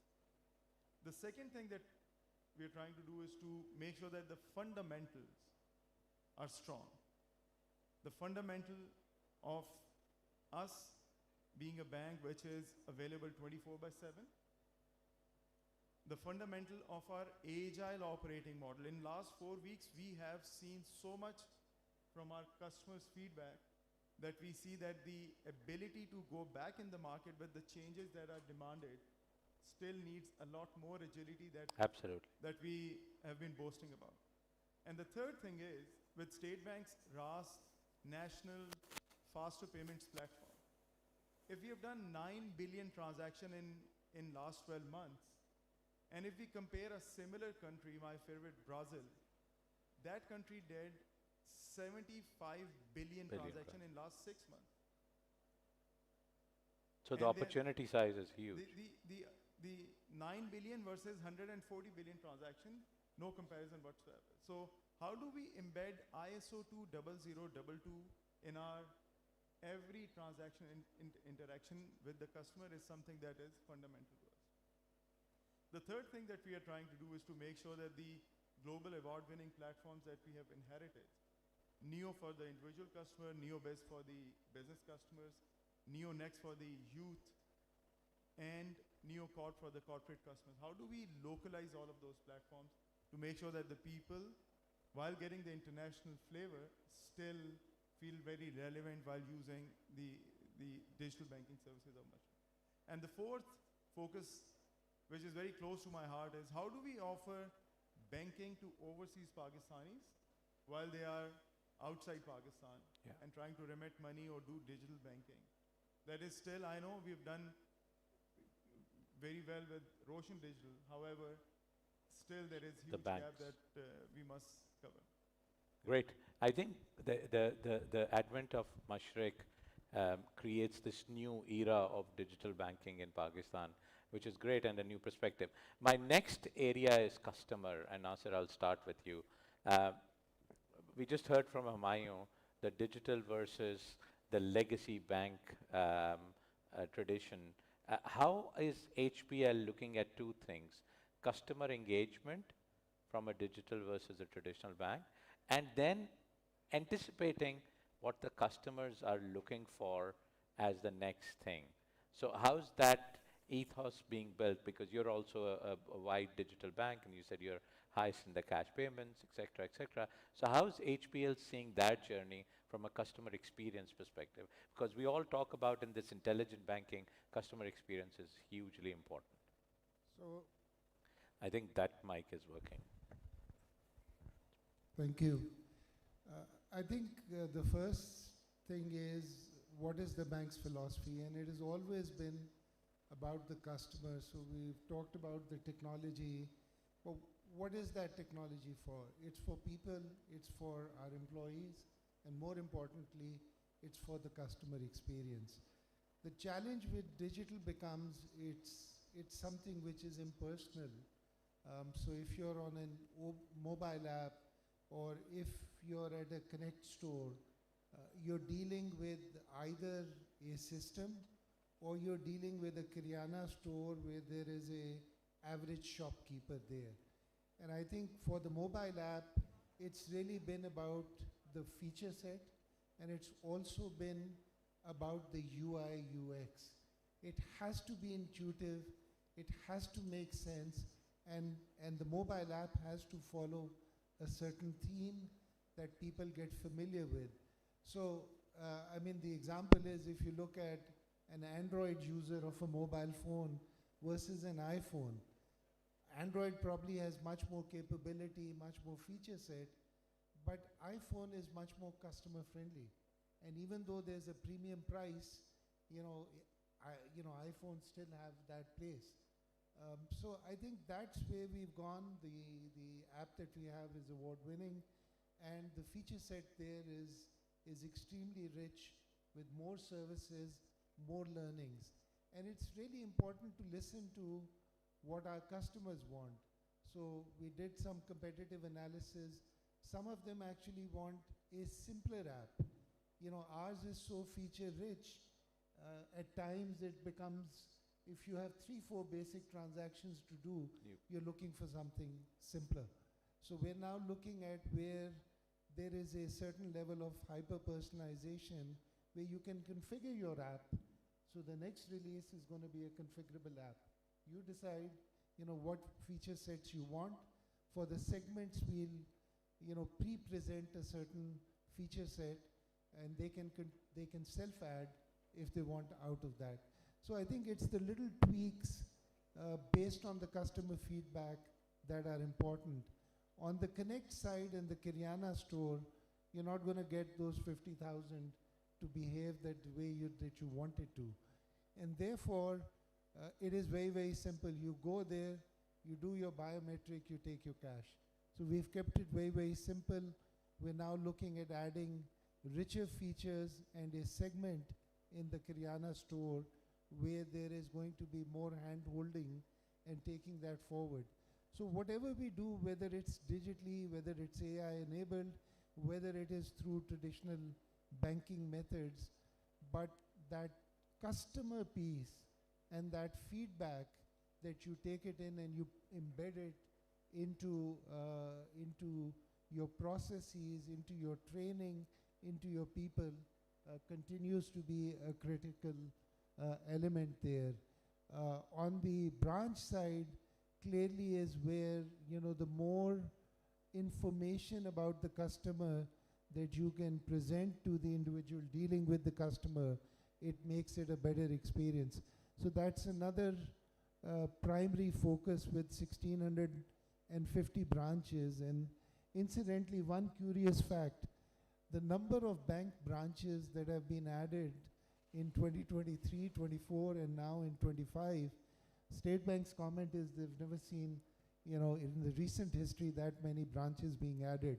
So while we're going on this digital journey, there continues to be that 8.5%, 10 trillion that is currency in circulation, 2 to 3 times higher than what India has, which would be a comparable, sort of a country from that perspective. So clearly, until we address some of the leakages in terms of how the revenue collection in FBR and other is done, until we increase the documented sector more, and that I think is where Digital Pakistan, the whole digitization piece comes in and is critical for Pakistan and the economy. And I think that's another focus which we'll see very quickly. But for now, I mean, there will, even with the best consistency and effort, I see this being a phygital world as you had described it earlier, right? And it will be hybrid, and that is something we need to keep in mind. But when the disruption comes, that disruption is going to be brutal, it's going to be fast, and I agree with what Humayun said, that disruption, the scale, and at that time, all banks that are ready to pivot with it. And I think we talked about some people are looking at AI and they're doing these pilots, Yes. right? So unless we fundamentally transform during this window of opportunity, my firm belief is that if I look 10 years, and 10 years I don't have a crystal ball, but I know this for a fact, that the banks and the banking industry that will not be ready for this inflection point and this disruption will fade away. And it is the ones who are ready and who have built enough financial strength through the old-fashioned way in this limited window of opportunity that they would be in a position to really Agreed. take it to the next level. Completely agreed. I think you're talking about the scale aspect, the hybrid part of it. I think that is very important while we're looking at customer experience, what the is doing and what. So, Amir, your view before I go to Humayun. I think we'll use the same mic just to be just to make sure that it's working. From a Mizan perspective, two parts of this question. How are you seeing the customer experience from a traditional to digital? And then how are you using data to predict what the customers are wanting in the future from you? So let me try to be more operational here rather than philosophical. So although we have been doing a number of use cases and pilots and proof of concepts, but few things which we have been able to move into production. The first one is there is a agent sitting on Mizan Bank's website. We call it Mizan GPT, and this is based on an LLM model. And you go and interact as a customer with that agent and ask any question in natural language. And the agent will respond to you in natural language, just like your Very good. LLM Excellent. models, other LLM models, be it Gemini or Copilot. So this is live, this is in production. It handles roughly 4,000 queries every day at this point in time. The second thing which we have done, that we have trained the similar LLM model because we have to take care of hallucination in that. So we had to train that model again for our employees. And now inside Mizan Bank, we have thousands of our own internal policy documents which have been moved into that model. And now the model is trained, and if a person inside Mizan Bank has a query regarding any HR policy or procedure and other operational policy and procedure, he or she can go and just interact it like a colleague. It's like an HR colleague or an operations colleague, interact with him or her and respond. So this is also in production. Then one more thing which we are trying to do on the compliance side, and this is in, I would say, pre-production stage. So there was a requirement that you have to compile all the SBP circulars and have to check compliance. So all these circulars have been uploaded into the same model. It is being trained, and now compliance function. Now, earlier people have to go to the compliance function to ask whether I can do this or I can't do this. Now it's that agent which is going to advise. So these are a few things which have already been done. Plus the power of ICR. Earlier we used to have OCR, now it's intelligent. The power of ICR has enabled us to use the information coming in documentary form to process it. Plus the data which is sitting in our system. So one model which the data science team has developed is the next best offer or the next best action. And we call it next best offer, and it is in production. So the relevant RM knows, based on that model and the data it has processed, what is the next best product I have to offer to this customer. Okay. And on the basis of that, the RM offers that product to the customer, and with a significant success. So this is in production. Then there is another model which is in production, which is predicting the level of cash on a day-to-day basis we have to maintain inside our ATM machines. So it considers all those patterns of peaks and troughs, and on the basis of that we replenish our ATM machines during holidays, during Eid, during normal days, and it is doing a great job for us. And there are so many others which are in pipeline. So these are 4 or 5 which I've shared, which have been operationalized and are now in production. Excellent, well done. I think this is great insight, and I think you are already adopting it and showing the way how AI agents can support Mizan. So thank you for sharing that. Humayun, for you, there's no other option. There's only digital. We don't have a branch, at least that what I. So I think yours is a natural question. How's the organizational DNA working through it? Same question, but it'll be very good to hear your view. You talked about 2 things, engagement and data. Yeah. Let me actually start by sharing a recent interaction with a friend of mine. He's one of the CEOs of a bank. He said, "यार मैं अपने staff से नाराज हो रहा था कि मेरी बेटी मेरे बैंक में अकाउंट क्यों नहीं खोल रही?" अच्छा. मेरी बेटी ने मुझे कहा कि मैंने सादा पे का अकाउंट खोला है, आप भी खोलें. And as a similar example, a CFO at a bank, he said that we have a family circle on Nea Pay. So the entire family, kids and wife and the CFO himself working for another bank has has an alternate to the, and bank does have a decent digital banking experience. But the point I'm trying to make around engagement, we have 70 million social media customers in Pakistan today. There are 4 billion interactions, or digitally we call it impressions, that these customers do every day. 1.2 trillion impressions every year. this is the level of engagement of whoever these 70 million customers are today. Today. Right? Now let me draw an analogy with, again, Nubank in Brazil. They have doubled their customer base in 1 year. 80% of their customers actually came from word of mouth. They have this philosophy based on Net Promoter Score, and they engage customers where their customers engage other customers. So this bank has 60% of the entire 108 million customer base as the primary bank account holder, and 83% of their customers are actually 30-day active customers. So this engagement in digital without having a branch is a science of its own. And again, to help you understand the science behind this, let me ask a question from all of you guys. How many of you guys know Chris Xu?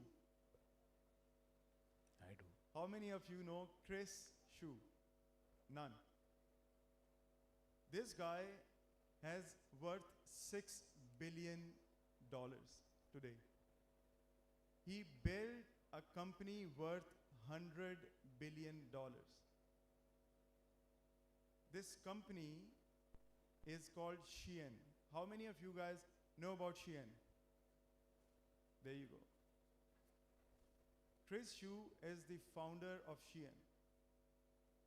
And this guy, or the company Shein, has actually gave run of its life to Zara. So Zara is fast fashion. Shein is real-time fast fashion. Okay. Chris Xu was actually a search engine optimization and digital marketing expert. The model, the way Shein works, is that they continuously look at the search behavior across the globe of what people are trying to buy in terms of clothing and wearables. Yeah. Looking at this, they then look at the pattern and the kind of clothing people prefer. Looking at that, they then, using artificial intelligence, design new clothes and the patterns that they sort of own. And then the model of Shein is that the design to actually, manufacturing to actually delivery is between 3 to 7 days. The average item value for Zara is $40 to $100 versus Shein is $10 to $20. This company's revenue is $60 billion this year, and Zara's is $28 billion this year.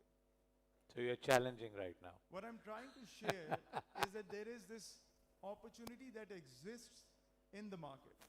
The entire banking industry is actually creating customers for digital banks. Yeah. And that's the opportunity that exists for the banking industry and not just digital banks alone. Yeah. We just bring that DNA and the operating model where we have to think non-brick and mortar. We have to think the only way we can engage customer is by not meeting the customer. So that reverses the entire model while the banking remains the same under the hood. Excellent. So Mashrik, being the Shein of industry right now and moving, great analogy, and thank you for sharing. We'll just finish in 2-3 minutes. I have the last question, and Nasser, I've been engaged with your team very regularly. This is about talent and cultural change around innovation and AI, and embracing that.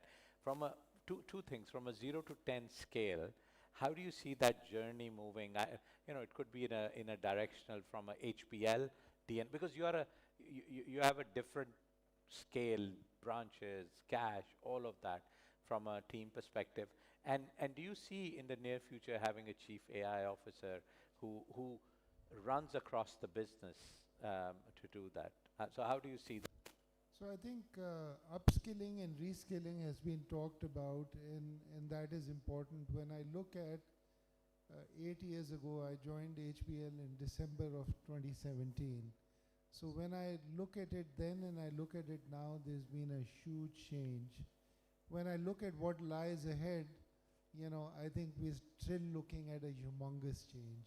Yeah. So talent, I think the fight for talent, the availability of talent, retention of talent is going to be not just a banking industry challenge, it is really going to remain a country challenge until we reach, I mean, if you look at it, you know, the neighboring country, at one point in time, many of their tech people went out because there was greener pastures in the US and in other places.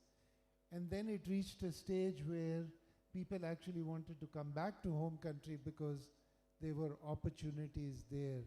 So I think our challenge remains very clear as a banking industry and tech industry that we need to upskill, reskill, and actually induct fresh people and find ways and means to improve retention, because this can be a large stumbling block.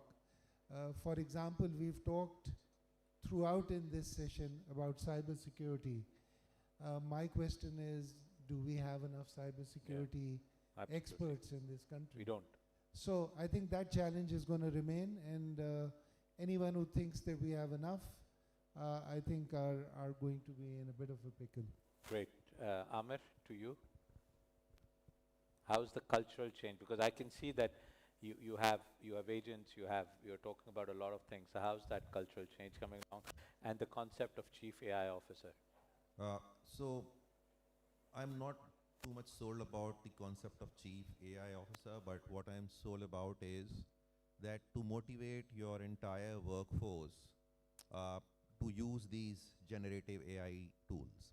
And they will teach them everything without we investing tons of money in training them, just motivating them, telling them how to do prompt engineering.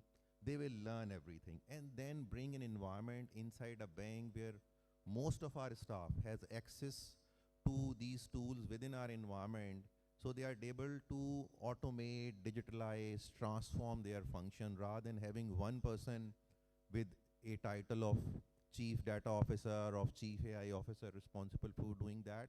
Transform the culture of the entire organization. Earlier it was relatively difficult. Let me give you an example. I learned coding on certain languages, but now I also learned data science or certain tools, but when I was doing my PhD, I was struggling with some errors in my data set. And I was not conversant with pandas in Python, but I have some basic idea. But fixing those errors was an expert level stuff. And you know who did that for me? ChatGPT. So I went to ChatGPT, I uploaded my data set, I told them I have an issue with variance inflation factor. Help me fix it, the multicollinearity in my data.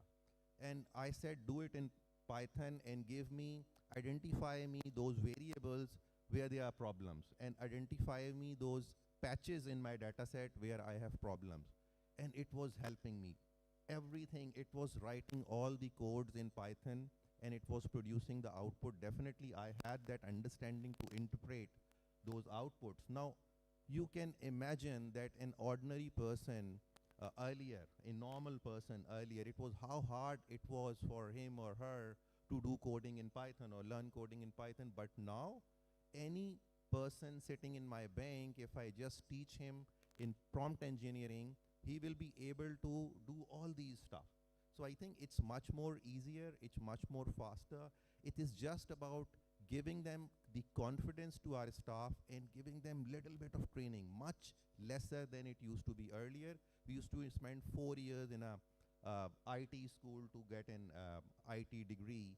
I think now you can achieve everything in 3 months to 6 months with this NLP which is live, which is working. You can do anything and everything. I think we will not be needing even coders anymore. So we will be doing the coding for the new normal people will be doing all the coding for the banks going forward. in the bank right now from Yes, people yes, are because what we have done, and credit those to one of our colleagues who have created a group of 2 ICs. They are 60 odd individuals. We have trained them in prompt Excellent. engineering, Excellent. and they are running their projects. So a lot of these projects, which are you mentioned, was done by employees, not by the AI department or the data science department. Okay. They help them. Definitely AI and data science and IT help them do that, but it is being done by those individuals who does not have a technology background. Okay.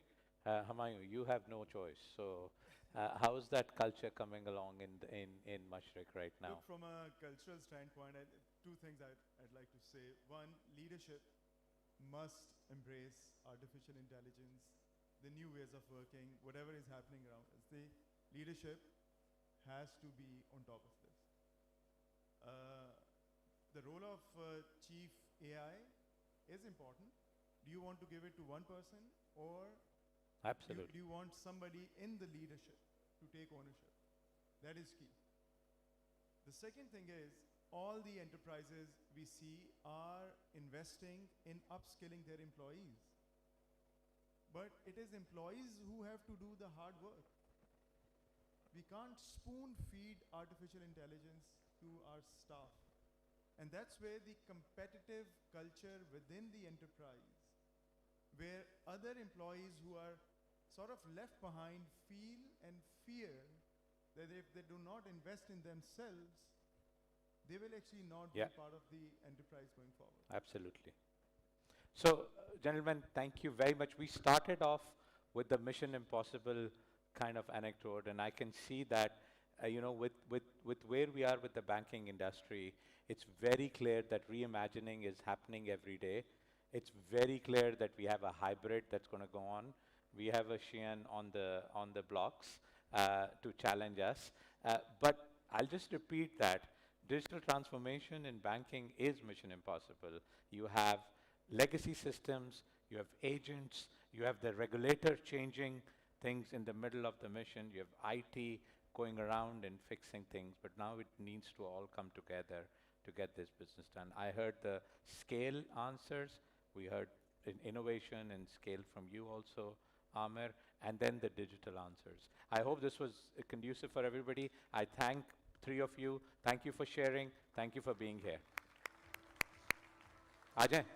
Thank you so much. And we would Asif. like to request our panelists to please stay on stage, because we do want to present you with a memento and show our appreciation right after the photograph has been taken.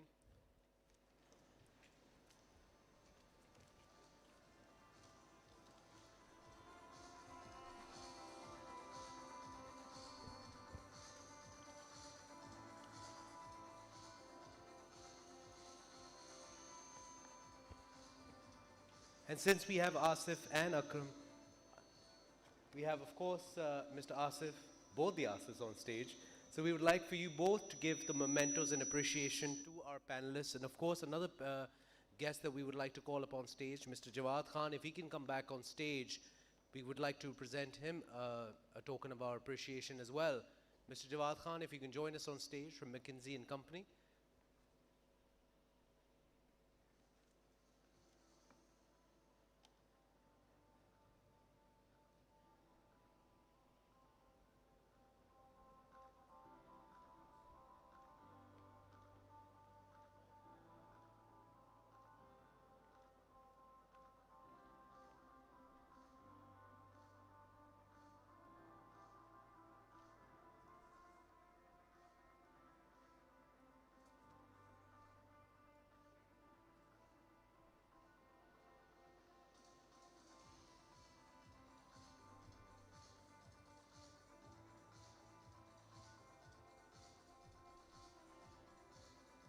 A wonderful panel discussion. Please, a round of applause for this wonderful session that we had with all these great panelists giving a great insight. Thank you, Asif Akram, and thank you, Asif Peer, for joining us on stage. Thank you so much. And ladies and gentlemen, now we're going to have a bit of a break. We will give you a break for some coffee, some networking. So please make your way to the area, which is the networking area. Take a bit of a break. We'll give you a bit of time to talk amongst yourselves and discuss what was discussed here on stage. But do come back, because we will have a little fun session where we will be giving out some wonderful prizes to a lucky few people. So do join us in a bit. Thank you so much.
Hello.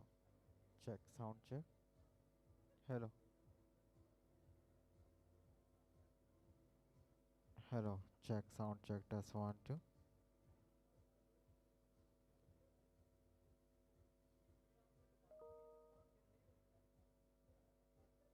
Hello. Hello. Check. Test 1, 2. Hello. Hello. Hello. Check. Test 1, 2.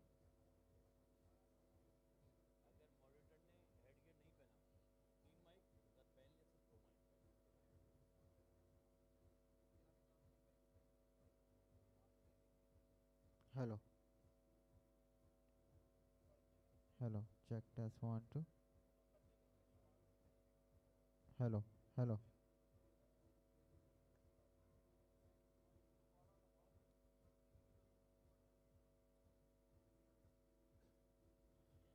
Hello. Check. Test 1, 2. Check. Sound check. Hello. Mic test. Check 1, 2.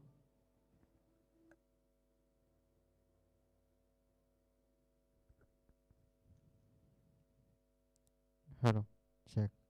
Mic check.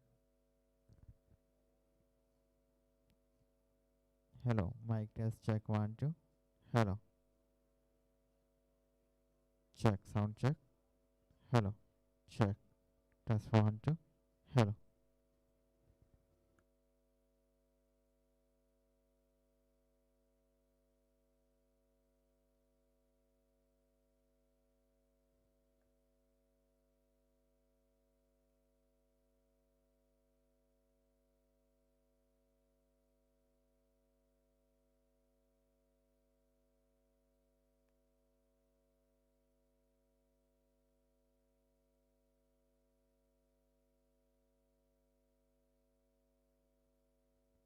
Hello.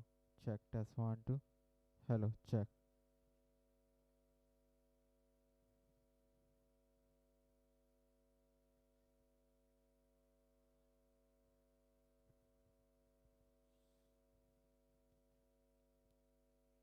check, check, check, test 1, 2. Hello, check, test 1, 2. Hello, hello, hello, check.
Hello, check, test 1, 2. Hello, check. Hello, check, test 1, 2.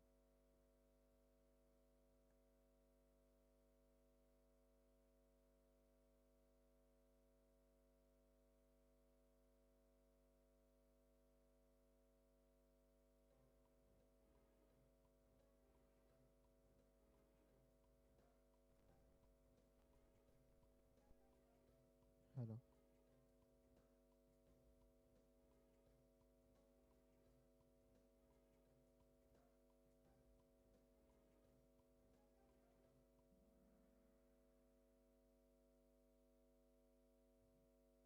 Hello, hello, hello, hello, hello, hello, check test.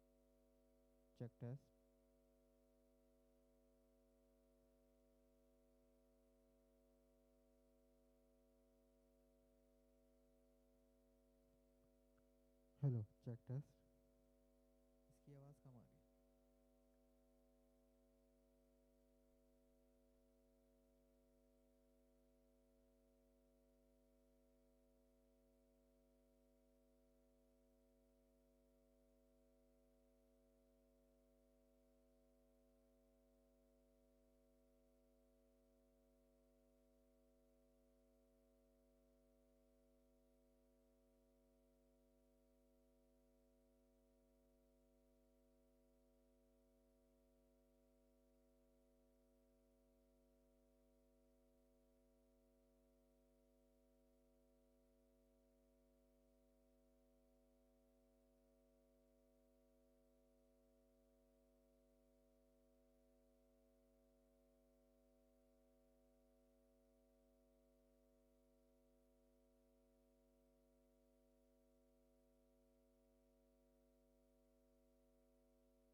Hello check test 1 2. Hello.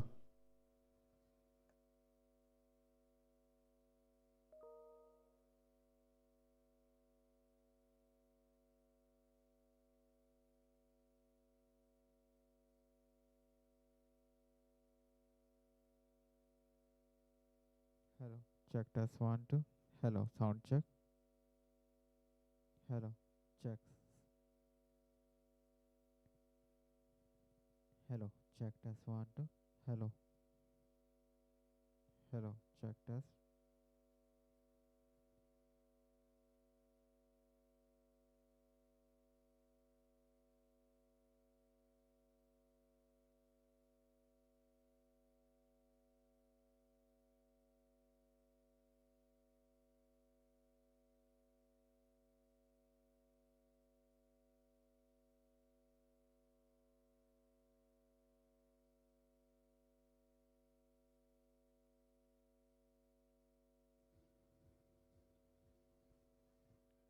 Hello.